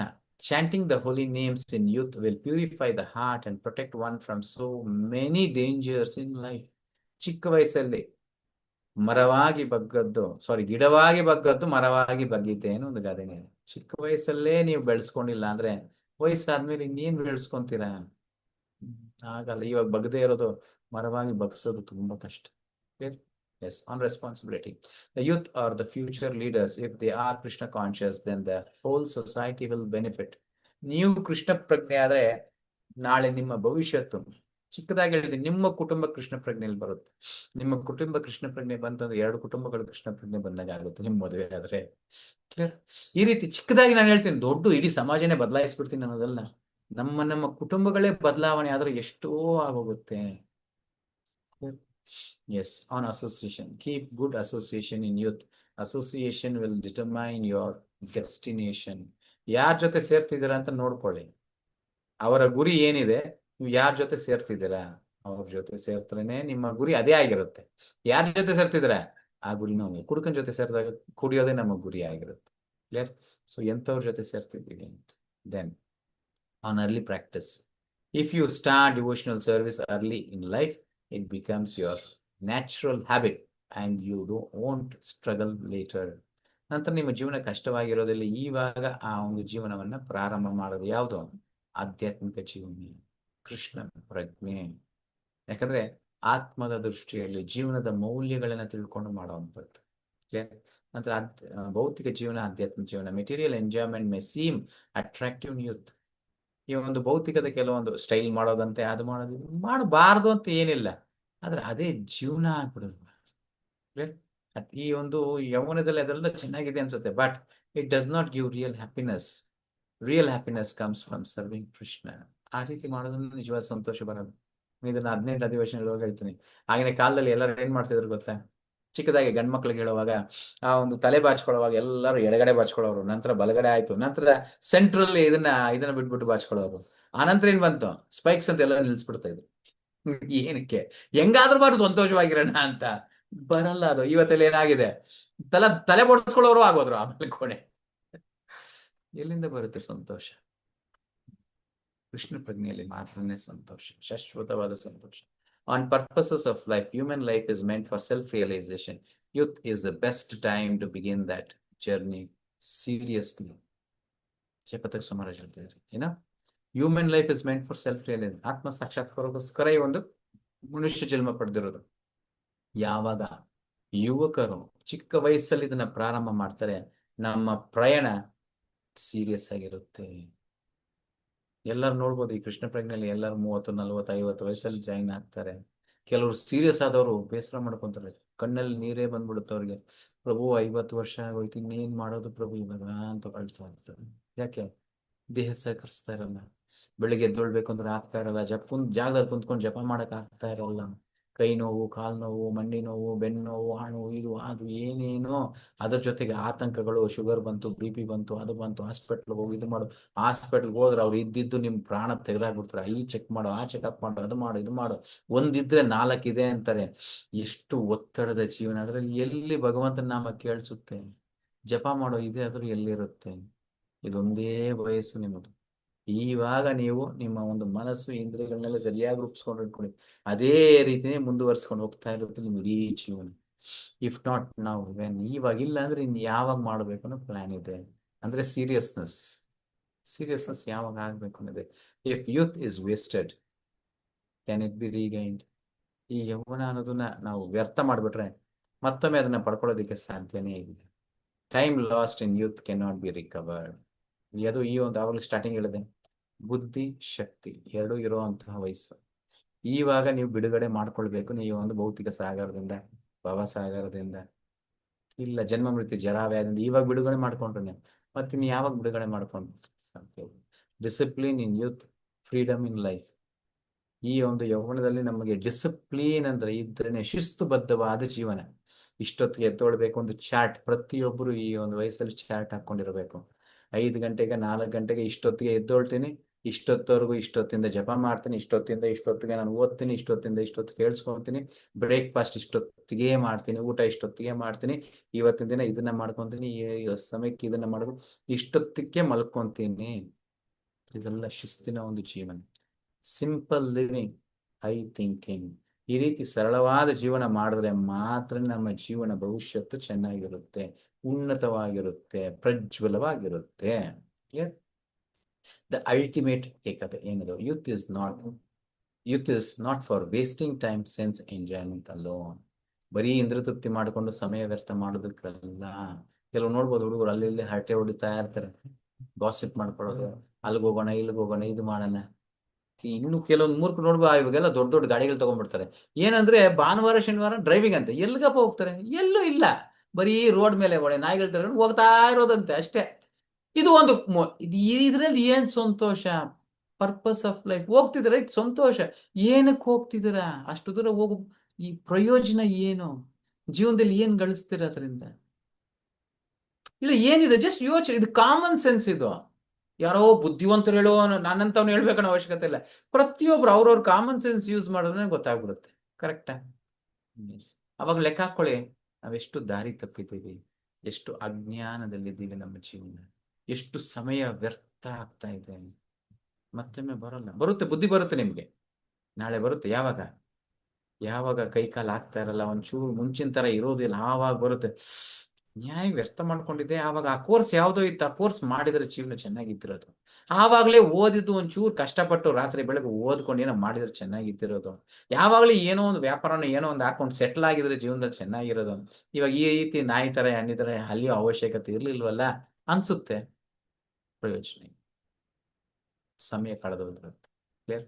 Youth is for building life. Youth ಅನ್ನೋದು ಏನಕ್ಕೆ? ಜೀವನವನ್ನ ಬೆಳೆಸೋದಕ್ಕೋಸ್ಕರ. Realising truth. ಸತ್ಯ ಏನು ತಿಳ್ಕೊಳ್ಳೋದು. ಭೌತಿಕ ಆಧ್ಯಾತ್ಮಿಕ ಎರಡು ಹೇಳ್ತಿದ್ದೀನಿ. ಬರೀ ನೀವೆಲ್ಲ ಜಪ ಮಾಡ್ಕೊಂಡು ಕೂತಿರೋದಲ್ಲ, ಬೇರೆ ಇವಾಗ ಮಾಡಬೇಕು, ಮಾಡಬಾರ್ದಂತಿಲ್ಲ. ಅದ್ರ ಜೊತೆಗೆ ಜೀವನವನ್ನ ರೂಪಿಸ್ಕೊಳ್ಬೇಕು. ಸತ್ಯ ಅಂದ್ರೆ ಏನು ತಿಳ್ಕೊಳ್ಬೇಕು, ಭೌತಿಕ ಅಂದ್ರೆ ಏನು, ಆ ಭೌತಿಕದಲ್ಲಿ ನಾನ್ ಹೆಂಗಿರ್ಬೇಕು, ಯಾವ ರೀತಿ ಒಂದು ಸ್ಥಾನಮಾನವನ್ನ ಗಳಿಸ್ಬೇಕು, 4 ಜನರು ನನ್ನ ಗೌರವ ಕೊಡೋ ರೀತಿಯಲ್ಲಿ ಇರಬೇಕು. ಇವಾಗ ಗೌರವ ಕೊಟ್ರೆ ವಯಸ್ಸಾದ್ಮೇಲೆ ಗೌರವ ಸಿಗೋದು. ಇವಾಗ ಯಾರಾದ್ರೂ ಎತ್ತೂತ ಅಂತ ಬೈತಿದ್ದಾರೆ ಅಂತ ನಾಳೆಗೂ ಅದೇ ನಮ್ ಜೀವನ. ಮೊದಲನೇದಾಗಿ 18 ದಾಟಿದ್ರೆ ತಂದೆ ತಾಯಂದ್ರು ಯಾವತ್ತು ನಮ್ಮನ್ನ ಬೈಬಾರದು. ನೀ ಪ್ರಭುಗಳು ಹೇಳಿದ್ರಪ್ಪ, ನಾಳೆಯಿಂದ ನೀವು ಬೈಬಾರ್ದು ನಮ್ಮನ್ನ. ಇಲ್ಲ, ಬೈದೇ ಇರೋಂಗೆ ನಡ್ಕೊಳ್ಬೇಕು, ಅದು ಯೋಗ್ಯತೆ. ಅರ್ಥ ಆಗ್ತಿದೆ? ನಮ್ಮನ್ನ ನಮ್ಮ ಜವಾಬ್ದಾರಿ ತಗೊಳ್ಳಿ, ನೋಡಿ ಎಷ್ಟು ಗೌರವ ಸಿಗುತ್ತೆ. ಇವಾಗ ಯಾವ್ದೋ ಚಿಕ್ಕ ಉದಾಹರಣೆ ಹೇಳ್ತೇನೆ. ಲೈಟ್ ಬಿಲ್ ಕಟ್ಟೋದು, ವಾಟರ್ ಬಿಲ್ ಯಾವ್ದೋ ಕಟ್ಟೋದು, ತಂದೆ ಹೇಳ್ತಾರೆ, ತಾನೆ ಇಲ್ಲ ತಾಯಿ ಹೇಳ್ತಾರೆ, ಗ್ಯಾಸ್ ಎತ್ಕೊಂಬಪ್ಪ, ಇದನ್ ಮಾಡಪ್ಪ. ಓ ಮಾಡ್ತೀನಮ್ಮ, ಓ ಎತ್ತಿನಪ್ಪ, ಮಾಡ್ತೇನೆ, ಡೇ ಹೋಗ ಹೋಗ ಅಂತಾರೆ. ನೀವು ಏನಮ್ಮ ಗ್ಯಾಸ್ ಆಯ್ತು ನಮ್ಮ ಎತ್ಕೊಂಡ್ ಬರ್ತೀನಿ, ಎತ್ಕೊಂಡ್ ಬನ್ನಿ, ಲೈಟ್ ಬಿಲ್ ಬಂತು ಕಟ್ಬಿಟ್ಟು ಬರಲ್ಲ, ಹಂಗೆ ಅಂತ ಹೇಳಿ ನಾಳೆ ದಿವಸ ನಿಮ್ ಗೌರವ ನೋಡಿ ಹೆಂಗಿರುತ್ತೆ. ಏನೋ ನೀವು ಜವಾಬ್ದಾರಿ ತಗೊಂಡಿದ ತಕ್ಷಣನೇ ನಿಮ್ ಗೌರವ ಹೆಂಗಿರುತ್ತೆ ನೋಡಿ. ಸೊ ಈವಾಗ್ಲೇ ಸಂಪಾದನೆ ಮಾಡೋದು, ನಾಳೆಗಲ್ಲ. ಇವತ್ತು ನೀವು ಆ ಹೆಸರು ಸಂಪಾದನೆ ಮಾಡಿದ್ರೆ ನಾಳೆಗೂ ಅದೇ ಗೌರವ ಸಿಗುತ್ತೆ. ಪ್ರಿಪೇರಿಂಗ್ ಫಾರ್ ಹೈಯರ್ ಪರ್ಪಸ್, ಅದ್ರ ಜೊತೆಗೆ ನಮ್ಮ ಜೀವನವನ್ನು ರೂಪಿಸುವಂಥದ್ದು, ಉನ್ನತವಾದ ಜೀವನಕ್ಕೆ ರೂಪಿಸ್ಕೊಳ್ಳುವಂಥದ್ದು. ಕ್ಲಿಯರ್? ಎಸ್. ಇವಾಗ ಯಾರಿಗೆಲ್ಲ ಪ್ರಶ್ನೆಗಳಿದೆ ಅವ್ರ ಹ್ಯಾಂಡ್ ರೇಸ್ ಮಾಡಿ ಪ್ರಶ್ನೆಗಳನ್ನ ಕೇಳ್ಬೋದು. ಒಂದು ಬಾರಿ ಹರೇ ಕೃಷ್ಣ ಮಹಾಮಾಂಸವನ್ನು ಹೇಳೋಣ. ಹರೇ ಕೃಷ್ಣ ಕೃಷ್ಣ ಕೃಷ್ಣ ಹರೇ ಹರೇ, ಹರೇ ರಾಮ ರಾಮ ರಾಮ ಹರೇ ಹರೇ. ತುಂಬಾ ವಿಚಾರಗಳು ಹೇಳಬೇಕು ಅಂತಿದ್ದೆ, ಸಮಯ ಆಗ್ಲಿಲ್ಲ ಹೇಳಕ್ಕೆ. ನೋಡೋಣ ಯಾವತ್ತಾದ್ರೂ ಇನ್ನೊಂದು ಸೇರುತ್ತೆ. ಸೊ ಇನ್ನೊಂದು ತೋರ್ಸೋಣ ಅಂತಿದ್ದೆ, ತೋರ್ಸಲ್ಲ, ಬಿಡಿ ಹೋಗ್ಲಿ, ಬರ್ತದೆ ಯಾವತ್ತಾದ್ರೂ ತೋರ್ಸೋಣ. ಸೊ ಎಷ್ಟು ಯುತ್ಗೆ ಅಂತ ಎಷ್ಟು ಕ್ಲಾಸಸ್ ಇದೆ ಗೊತ್ತಾ, ಎಷ್ಟು ಇದರಲ್ಲಿ ಇದೆ. ನನ್ನ ಹತ್ರನೇ ಎಷ್ಟು PDF-ಗಳಿದೆ, ಎಷ್ಟು PPT-ಗಳಿದೆ, ಎಷ್ಟು ವಿಚಾರಗಳಿದೆ. ಸೊ ನಾನು ಸುಮ್ಮನೆ ಕೊಡೋದಲ್ಲ, ನಿಮ್ಗೆ ಕೊಟ್ಟು ಅದೇನು ಪ್ರಯೋಜನ ಆಗಲ್ಲ. ಸೊ ಎಲ್ಲೋ ಒಂದು ಜಾಗದಲ್ಲಿ ಇದೆಲ್ಲ ಇಂಥದ್ದೆಲ್ಲನೂ ಜೀವನದಲ್ಲಿ ತಿಳ್ಕೊಳ್ಬೇಕು. ಇದೇ ರೀತಿನೇ ಜೀವನ ಇರೋದು. ಯುತ್ತಲ್ಲಿ ಹೆಂಗಿರ್ತೀವಿ, ವಯಸ್ಸಾದ್ಮೇಲೆ ಹೆಂಗಿದೆ ಅನ್ನೋ ಒಂದು ದೊಡ್ಡ ಚಾಟೆ ಇದೆ. ಎಸೆನ್ಸ್ ಆಫ್ ಯೂತ್ ಲೈಫ್ ಒಂದು ಇದೆ, ಇವತ್ತು ಮಾಡಿದೆ ಅನ್ನೋದು. Then hidden power of youth, ಆ ಒಂದು ಶಕ್ತಿ ಎಲ್ಲಿ ಅಡಿಗೆ ಹೋಗಿದೆ. ಯಾವಾಗಲೂ ಇವ್ರದ್ದೆಲ್ಲ ಭಕ್ತಿ ವಿಕಾಸ್ ಸಮಾಜ ಅವ್ರು ಬರೆದಿರುವಂತ ಒಂದು ಪುಸ್ತಕ. ಈ ರೀತಿ ತುಂಬಾ ವಿಚಾರಗಳಿದೆ, ತಿಳ್ಕೊಳ್ಬೇಕು. ನೀವೆಷ್ಟು ಸೀರಿಯಸ್ ಆಗಿರ್ತೀರಾ ಅದ್ರ ಮೇಲೆ ಆಧಾರಿತವಾಗಿರುತ್ತೆ. ಇಲ್ಲಿ ನೋಡ್ಬೋದು ಸೀರಿಯಸ್ನೆಸ್ ಹೆಂಗ್ ಕಾಣಿಸುತ್ತೆ, ಎಷ್ಟು ಜನ ವಿಡಿಯೋ ಆನ್ ಮಾಡಿದ್ದಾರೆ ಅನ್ನೋದ್ರಲ್ಲಿ ಅರ್ಥ ಆಗ್ಬಿಡುತ್ತೆ ಎಷ್ಟು ಸೀರಿಯಸ್ ಆಗಿದ್ದಾರೆ ಅನ್ನೋದು. ಸಿಂಪಲ್. ಹೆಚ್ಚಿಗೆ ನಿಮ್ಮ ಮನೆಯನ್ನು ಬಂದು ನೋಡಿ ಮಾಡ್ಬೇಕು ಅನ್ನೋದಲ್ಲ. ಇವತ್ತು ನಾನು ಬಂದು ಕ್ಲಾಸ್ ಕೊಡ್ತಿದ್ದೀನಿ, ಎಷ್ಟೋ ಜನರಿಗೆ ಆ ಒಂದು ವಿಡಿಯೋ ಆನ್ ಮಾಡೋ ಸ್ಥಿತಿಯಲ್ಲಿ ಇಲ್ಲ ಅಂದ್ರೆ ಲೆಕ್ಕ ಹಾಕೊಳ್ಬೋದು ಅವ್ರು ಎಷ್ಟು ಸೀರಿಯಸ್ನೆಸ್ ನ ವಹಿಸಿದ್ದಾರೆ ಅವ್ರ ಜೀವನದಲ್ಲಿ. ಇನ್ನು ಅವ್ರ ಜೀವನ ಎಷ್ಟರ ಮಟ್ಟಿಗೆ ಚೆನ್ನಾಗಿರುತ್ತೆ. ರೈಟ್, ವಯಸ್ಸಾದವ್ರಿಗೆಲ್ಲ ಓಕೆ, ಅವ್ರಿಗೆ ಹಲವಾರು ಕೆಲಸಗಳಿರುತ್ತೆ, ಅದಿರುತ್ತೆ. ಅದ್ರ ಜೊತೆಗೆ ದೇಹನು ಸ್ಪಂದಿಸಲ್ಲ, ತುಂಬಾ ವಿಚಾರಗಳಿದೆ. ನಿಮಗೆಲ್ಲ ಹೇಗೆ? ಆವಾಗಲೇ ಪ್ರಾರಂಭದಿಂದ 2-3 ಬಾರಿ ಹೇಳಿದೆ, 4-5 ಬಾರಿನೂ ಹೇಳಿದೆ, ವಿಡಿಯೋ ಆನ್ ಮಾಡ್ಕೊಳ್ಳಿ, ವಿಡಿಯೋ ಆನ್ ಮಾಡ್ತೀನಿ. ಆ ಗೌರವನೂ ಇಲ್ಲ, ಇದನ್ನೂ ಇಲ್ಲ. ಇನ್ನು ಹೆಂಗಿರುತ್ತೆ ಜೀವನ? ಕರೆಕ್ಟ್ ತಾನೆ? ಅಷ್ಟೇ ಸಿಂಪಲ್. ಹೆಚ್ಚಿಗೆ ನೋಡೋ ಅವಶ್ಯಕತೆನೇ ಇಲ್ಲ, ಚಿಕ್ಕದ್ರಲ್ಲೇ ಗೊತ್ತಾಗ್ಬಿಡುತ್ತೆ ಇವ್ರ ಜೀವನ ಹೆಂಗೆ ಇರುತ್ತೆ. ಓಕೆ, ಪ್ರಶ್ನೆಗಳು ತಗೊಳ್ಳಿ. ಎಸ್, ಸೋಮಶೇಖರ್ ಪ್ರಭು. ಹರೇ ಕೃಷ್ಣ ಪ್ರಭುಜಿ. ಹರೇ ಕೃಷ್ಣ ಪ್ರಭುಜಿ. ಪ್ರಭುಜಿ, ಇದು ಈಗ ನೀವು ಒಂದು ಫಸ್ಟ್ ಸ್ಲೈಡ್ ಅಲ್ಲೇನೆ ಹೇಳಿದ್ರೆ ಪ್ರಭುಜಿ, ಲೀಡರ್ಸ್ ಸ್ಪಾಯಿಲ್ ಮಾಡ್ತಾರೆ ಪ್ರಭುಜಿ, ಬಟ್ ಫಾದರ್ಸ್ ಅಂಡ್ ಟೀಚರ್ಸ್ ಹೆಂಗೆ ಸ್ಪಾಯಿಲ್ ಮಾಡ್ತಾರೆ ಪ್ರಭುಜಿ? ಏನೇನ ಪ್ರಭುಜಿ, ಅದು ಫಸ್ಟ್ ಪೇಜ್ ಅಲ್ಲಿ ನೀವು ಒಂದು ಓದ್ತಿದ್ರಿ, ಲೀಡರ್ಸ್ ಸ್ಪಾಯಿಲ್ ಮಾಡ್ತಾರೆ ಯೂತ್ ನ, but fathers and teachers spoil ಮಾಡ್ತಾರೆ. ಫಾದರ್ಸ್ ಟೀಚರ್ಸ್ ಹೆಂಗೆ ಸ್ಪಾಯಿಲ್, ಅದ್ ಹೆಂಗೆ ಸ್ಪಾಯಿಲ್ ಮಾಡ್ತಾರೆ ಪ್ರಭು? ಯಾರು? Fathers and teachers. Fathers and teachers ಅವ್ರಿಗೆ ಗೊತ್ತಿಲ್ವಲ್ಲ. ಆಯ್ತು, ನಿಮ್ ತಂದೆ ತಾಯಂದ್ರಲ್ಲಿ ಏನ್ ಹೇಳ್ಕೊಡ್ತಾ ಇದಾರೆ ನಿಮ್ಗೆ? ಒಳ್ಳೆ ಶೂದ್ರಾಗಪ್ಪ ನೀವು ಅಂತ ಹೇಳ್ಕೊಡ್ತಿದ್ದಾರೆ. ಶಾಲೆಗೆ ಹಾಕೋದೇ ಏನಕ್ಕೆ? ಎಲ್ಲಾದ್ರೂ ಕೆಲಸ ಮಾಡಕ್ಕೆ. ಕರೆಕ್ಟಾ? ಅಂದ್ರೆ ಒಳ್ಳೆ ಶೂದ್ರರಾಗಬೇಕು ಅಂತ ಟ್ರೈನಿಂಗ್ ಕೊಡ್ತಿದ್ದಾರೆ. ಮುಕ್ತಿ ಪಡ್ಕೊಳ್ಬೇಕು ಅಂತ ಯಾರಾದ್ರೂ ಕೊಡ್ತಿದ್ದಾರೆ? ನಿಮ್ಮ ಟೀಚರ್ಸ್ ಅಂತೀರಾ, ಟೀಚರ್ಸ್ ಯಾವತ್ತಾದ್ರೂ ಆತ್ಮದ ಬಗ್ಗೆ ಮಾತಾಡಿದ್ದಾರೆ? ಜೀವನದ ಮೌಲ್ಯದ ಬಗ್ಗೆ ಮಾತಾಡಿದ್ದಾರೆ? ನಿಮ್ಮ ದೇಹದ ಬಗ್ಗೆ ಮಾತ್ರನೇ ತಾನೇ ಜ್ಞಾನ ಕೊಡ್ತಾರೆ. ಕರೆಕ್ಟ್ ತಾನೆ? ಎಲ್ಲಿ ನಿಮಗೆ ಉದ್ಧಾರ ಮಾಡೋಬೇಕಂತ ಯಾರಿದ್ದಾರೆ ಹೇಳಿ? ಸಮಾಜ ಅದ್ರ ಜೊತೆಗೆ ಹಾಳು ಮಾಡ್ತಾ ಇದೆ, ಬರೀ ಇಂದ್ರಿಯ ತೃಪ್ತಿನೇ ತೋರಿಸ್ತಾ ಇರುತ್ತೆ. ಇವತ್ತಿನ ಅಡ್ವರ್ಟೈಸ್ಮೆಂಟ್, ಎಷ್ಟು ಅಡ್ವರ್ಟೈಸ್ಮೆಂಟ್. ಆಗಿನ ಕಾಲದ ಯುವಕರು ಹೆಂಗಿದ್ರು, ಈಗಿನ ಕಾಲದ ಯುವಕರು ಹೆಂಗಿದ್ದಾರೆ? ಕರೆಕ್ಟ್? ಆ ಅಡ್ವರ್ಟೈಸ್ಮೆಂಟ್ ನೋಡಬಹುದು ನನಗೆ. ಆ ಪೆಪ್ಸಿ, ಕೋಕೋ ಕೋಲಾ ಕುಡ್ದಿಲ್ಲ ಅಂದ್ರೆ ಜೀವನನೇ ಇಲ್ಲ ಅನ್ನೋ ತರ ತೋರಿಸ್ತಾ ಇರ್ತಾರೆ. ನಂತರ ಅದ್ಯಾವ್ದು ಆಕ್ಸೆಂಟ್ ಇದು ಬರುತ್ತೆ, ಸೆಂಟ್ ಹೊಡ್ಕೊಂಡಿದ ತಕ್ಷಣ 2-3 ಹುಡುಗಿರು ಟಪ ಟಪ ಅಂತ ಬಿದ್ದು ಬಿಡ್ತಾರೆ. ಈ ರೀತಿ ತೋರ್ಸೋದು ಏನಾಗ್ತಾರೆ? ಹುಡುಗರಲ್ಲಿ ಏನಾಗ್ತಾರೆ? ಅವ್ರ ಜೀವನ ಏನಾಗುತ್ತೆ? ಸಮಾಜ ಹಿಂಗ್ ಹಾಳು ಮಾಡ್ತಾ ಇದೆ. ಕ್ಲಿಯರ್? ಜೊತೆಗೆ ಈ ಒಂದು ಇದು ಅಷ್ಟೇ, ಯಾವುದು ಸರ್ಕಾರನೂ ಅಷ್ಟೇ, ಹಲವಾರು ನಿಮಗೆ ಫ್ರೀಗಳನ್ನ ಕೊಡೋದು, ಅದನ್ನ ಮಾಡು, ಇದನ್ನ ಮಾಡು. ಖಂಡಿತ ನಿಮ್ಮನ್ನೆಲ್ಲ ಅಯೋಗ್ಯರನ್ನಾಗಿ ಮಾಡ್ತಾ ಇದೆ, ಸೋಂಬೇರಿಗಳನ್ನಾಗಿ ಮಾಡುತ್ತೆ. ಫ್ರೀ ಯಾವತ್ತೂ ಕೊಡಬಾರ್ದು. ಕಷ್ಟಪಟ್ಟು ಆ ಕಷ್ಟಪಡುವ ಅವಕಾಶಗಳನ್ನ ಕೊಡಬೇಕು. ಇದಿದೆ, ಇದಿದೆ, ಈ ಚಿಕ್ಕದಾಗಿ ಇನ್ನು ಹುಡುಗರಿಗೆ ಏನೋ ಇಲ್ವಾ? ಅಟ್ಲೀಸ್ಟ್ ಭಾನುವಾರ ರಜಾ ಇದೆ, ಭಾನುವಾರ ಸರ್ಕಾರಗಳು ಏನ್ ಮಾಡ್ಬೇಕು? ಈ ಕೆಲಸ ಮಾಡ್ರಿ, ಈ ಕೆಲಸ ಮಾಡ್ರಿ, ಇಷ್ಟು ದುಡ್ಡು, ಈ ಕೆಲಸ ಮಾಡ್ರಿ, ಇಷ್ಟು ದುಡ್ಡು, ಇಷ್ಟು ಅವರ್ ಇದನ್ನ ಮಾಡಿದ ದುಡ್ಡು. ಸಹಾಯ ಮಾಡಬೇಕು ಅಂದ್ರೆ ಯಾವ ರೀತಿ ಸಹಾಯ ಮಾಡೋದು? ಫ್ರೀಯಾಗಿ ನಾನೇನು ಲ್ಯಾಪ್ಟಾಪ್ ಕೊಡ್ತೀನಿ, ಇದನ್ನ ಕೊಡ್ತೀನಿ, ಅದನ್ನ ಕೊಡ್ತೀನಿ, ಹಂಗಲ್ಲ. ಅದನ್ನೆಲ್ಲ ಸೋಂಬೇರಿತನ ಮಾಡುವಂಥದ್ದು. ಅವಾಗ ಏನಾಯ್ತು, ನಾಳೆನೋ ಏನೋ ಕೊಡ್ತಾರೆ ನಮಗೆ ಏನೋ ಹೊರತುಪಡಿಸಿ ನಮ್ಮ ಕಾಲ ಮೇಲೆ ನಾವು ನಿಲ್ಬೇಕು ಅನ್ನೋದಿಲ್ಲ. ಅಯೋಗ್ಯರು ಮಾಡುವಂಥದ್ದು ಅಸುರ ಗುಣಗಳವಲ್ಲ. ಆಕ್ಚುಲಿ ಮಕ್ಕಳಿಗೆ ಆಗಲಿ ದೊಡ್ಡವ್ರಿಗೆ ಎಲ್ಲರಿಗೂ ಅಷ್ಟೇ, ಹೆಂಗೆ ಅದನ್ನ ರೂಪಿಸ್ಕೊಳ್ಬೇಕು, ಆ ಒಂದು ಕೆಲಸ ಮಾಡಿ ದುಡ್ಕೊಂಡು ತಿನ್ನೋ ಅಷ್ಟು ಅವಕಾಶಗಳನ್ನ ಕ್ರಿಯೇಟ್ ಮಾಡ್ಕೊಡ್ಬೇಕು. ಅವ್ರದೇ ಒಂದು ಇಷ್ಟು ಎಕರೆ ಇದ್ದಾಗ ಸರಿ ಇಷ್ಟು ನೀವು ವ್ಯವಸಾಯ ಮಾಡಿ ನಿಮ್ಗೆಲ್ಲ ಇಷ್ಟು ದುಡ್ಡು ಕೊಡ್ತೀನಿ, ಅದನ್ನ ಲಾಭ ಅನ್ನೋದಲ್ಲ, ಫ್ರೀಯಾಗಿ ಕೊಡೋ ಬದಲು ಈ ರೀತಿ ಮಾಡಿಕೊಟ್ಟಾಗ ಅವ್ರ ಜೀವನ ಭವಿಷ್ಯತ್ತು ಚೆನ್ನಾಗಾಗುತ್ತೆ. ಈ ರೀತಿ ಭಕ್ತಿ ವಿಕಾಸ್ ಮಹಾರಾಜ್ ಹೇಳ್ತಾ ಇರೋದಲ್ಲಿ ಇವರು ರಾಸ್ಕಲ್, ಅವರು ರಾಸ್ಕಲ್, ಅವರು ರಾಸ್ಕಲ್, ಎಲ್ಲಾರು ರಾಸ್ಕಲ್ಗಳೇ, ಬರೀ ಹಾಳು ಮಾಡ್ತಿದ್ದಾರೆ ಎಲ್ಲಾರನ್ನೂ. ಅರ್ಥ ಆಯ್ತಾ? ಎಸ್ ಪ್ರಭುಜಿ, ಹರೇ ಕೃಷ್ಣ, ಧನ್ಯವಾದ ಪ್ರಭುಜಿ. ಹರೇ ಕೃಷ್ಣ ಪ್ರಭುಜಿ. ಇನ್ನೊಂದು ಪ್ರಶ್ನೆ, ಆಸ್ ಎ ಯೂತ್ ಗುರುಗಳ ಜೊತೆ ಹೆಂಗಿರ್ಬೇಕು, ಯಾವ ತರ ನಡ್ಕೊಡ್ಬೇಕು ಪ್ರಭುಜಿ? ಸೊ ನಮ್ಗೆ ಕೆಲವೊಂದು ಗೊತ್ತಿರಲ್ಲ ಒಂಚೂರು, ಯಾವ ತರ ಮಾತಾಡ್ಬೇಕು. ಗೌರವ ಬರೀ ಗುರುಗಳು ಅನ್ನೋದಲ್ಲ ಪ್ರಭು, ನಿಮ್ಗೆಲ್ಲಾರು ಗುರುಗಳೇ, ನಿಮ್ಗೆಲ್ಲಾರು ಗುರುಗಳೇ. ನಿಮ್ಮ ದೊಡ್ಡವರು ಯಾರೆಲ್ಲ ಇದಾರೆ ಅವರೆಲ್ಲ ಗುರುಗಳೇ. ಎಷ್ಟು ಮಟ್ಟಿಗೆ ಗೌರವ ಕೊಟ್ಟು ಇದ್ ಮಾಡ್ತಾರೆ. ಇನ್ನೊಂದು, ಯಾವತ್ತು ನಿಸ್ವಾರ್ಥ ಬೆಳೆಸ್ಕೊಳ್ಬೇಕು. ಎಷ್ಟು ನಾನು ಅವ್ರಿಗೆ ಸೇವೆ ಮಾಡ್ಬೇಕು ಅಂತ ಇರ್ಬೇಕು ಹೊರತುಪಡಿಸಿ ಅವರಿಂದ ನಾನು ಎಷ್ಟು ಸೇವೆ ಪಡ್ಕೊಂತೀನಿ ಅನ್ನೋದು ಇರಬಾರ್ದು. ಖಂಡಿತ ಅದು ಈ ವಯಸ್ಸಿಗೆ ನಮ್ಗೆ ಅಂತ ಬುದ್ಧಿಗಳ ಇತ್ತು ಅಂದ್ರೆ ಭವಿಷ್ಯತ್ತು ಚೆನ್ನಾಗಿರಲ್ಲ. ಸೊ ಅದನ್ನೇನಂತೀವಿ, ಅದನ್ನ ಕ್ರುಕಡ್ ಅಂತೀವಿ. ಸೊ ಆ ಕ್ರುಕಡ್ ತರನೇ ನಮ್ಮ ಇಡೀ ಜೀವನ ಎಲ್ಲ ಅದೇ ಆಗ್ಬಿಡುತ್ತೆ. ಸೊ ಓಪನ್ನೆಸ್ ಇರಬೇಕು, ದೊಡ್ಡವ್ರು ನೋಡಿದ ತಕ್ಷಣ ಗೌರವ ಕೊಡಬೇಕು, ಅವ್ರಿಗೆ ಏನ್ ಬೇಕು ಅದನ್ನ ಮಾಡ್ಬೇಕು, ಹಂಗಿರ್ಬೇಕು ಹೊರತುಪಡಿಸಿ ಕೆಲವ್ರು ಅವ್ರನ್ನ ಸ್ಟಡಿ ಮಾಡುವಂಥದ್ದು, ಅವ್ರನ್ನ ಇದು ಮಾಡುವಂಥದ್ದು, ಇಲ್ಲಾಂದ್ರೆ ಅವರಿಂದ ನಾನು ಹೆಂಗ್ ಪಡ್ಕೊಳ್ಳೋದು ಏನು, ಈ ರೀತಿ ಆಲೋಚನೆ ಇಂಥವೆಲ್ಲ it doesn't last for a long, ತುಂಬಾ ದೀರ್ಘಕಾಲದಲ್ಲಿ ಉಳಿಯಲ್ಲ ಪ್ರಬಂಧ, ತಾತ್ಕಾಲಿಕವಾದ. ಓಕೆ ಪ್ರಭುಜಿ, ನೀವ್ ಹೇಳ್ದಂಗೆ ನಮ್ದು ಸ್ಕೆಡ್ಯೂಲ್ ಇದೆ ಪ್ರಭುಜಿ, ಅದು ತುಂಬಾ ನನಗೂ ಖುಷಿ ಆಯ್ತು. ನೀವ್ ಹೇಳ್ದಂಗೆ ಸ್ಕೆಡ್ಯೂಲ್ ಇದೆ ಪ್ರಭುಜಿ, ನಂದು ಈಗ ಬೆಳಗ್ಗೆ ಇಷ್ಟೊತ್ತಿಗೆ ಎದ್ದೇಳ್ಬೇಕು, ಇಷ್ಟೊತ್ತಿಗೆ ಜಪ ಮಾಡ್ತೀನಿ, ಇಷ್ಟೊತ್ತಿಗೆ ಪೂಜೆ ಮಾಡ್ತೀನಿ. ಕೃಷ್ಣನಿಗೆ ಡೈಲಿ 7:30, 7:40 ಒಳಗಡೆನೆ ವಿತೌಟ್ ಮಿಸ್ ನೈವೇದ್ಯ. ನಿಮ್ಮ ಶೆಡ್ಯೂಲ್ ಏನಿದೆ ಅದು ಯೂತ್ ಗ್ರೂಪ್ ಅಲ್ಲಿ ಹಾಕಿ ಪ್ರಭು. ಆಗ್ಬೋದಾ ಪ್ರಭುಜಿ? ಹಾಕಿ ಪ್ರಭು, ಖಂಡಿತ ಹಾಕಿ. ಅದು ತಪ್ಪಿದ್ರು ತೊಂದರೆ ಇಲ್ಲ, ಹಂಗಿಂಗ್ ಮಾಡ್ಕೊಂಡ್ರು ತೊಂದರೆ ಇಲ್ಲ. ನೀವೇನ್ ನಿಮ್ಮ ಶೆಡ್ಯೂಲ್ ಹಾಕಿದ್ರೆ ಹಾಕಿ, ಅದ ಬೇರೆಯವ್ರಿಗೂ ಪ್ರೇರೇಪಣೆ ಆಗ್ಲಿ. ಅವ್ರವ್ರು ಶೆಡ್ಯೂಲ್ ಮಾಡ್ಕೊಂಡು ಒಂದೊಂದು ಹಾಕ್ಲಿ. ಎಲ್ಲರ ಜೀವನ ಒಂದೇ ತರ ಇರಲ್ಲ. ನೀವು 4 ಗಂಟೆಗೆ ಎದ್ದೊಳ್ತೀರ ಅಂದ್ರೆ ಎಲ್ಲರೂ 4 ಗಂಟೆಗೆ ಎದ್ದು ಕೂತ್ಕೊಳ್ಬೇಕು ಅಂತ ಇನ್ನೇನಿಲ್ಲ. ಅವ್ರವ್ರ ಮನೆಯ ಸ್ಥಿತಿಗತಿಗಳು ಹಂಗಿರುತ್ತೆ. 10, 11 ಆದ್ರೂ ಮಲ್ಗಕ್ಕಾಗಲ್ಲ, ಹಲವಾರು ಪರಿಸ್ಥಿತಿಗಳಿರುತ್ತೆ, ತೊಂದರೆ ಇಲ್ಲ.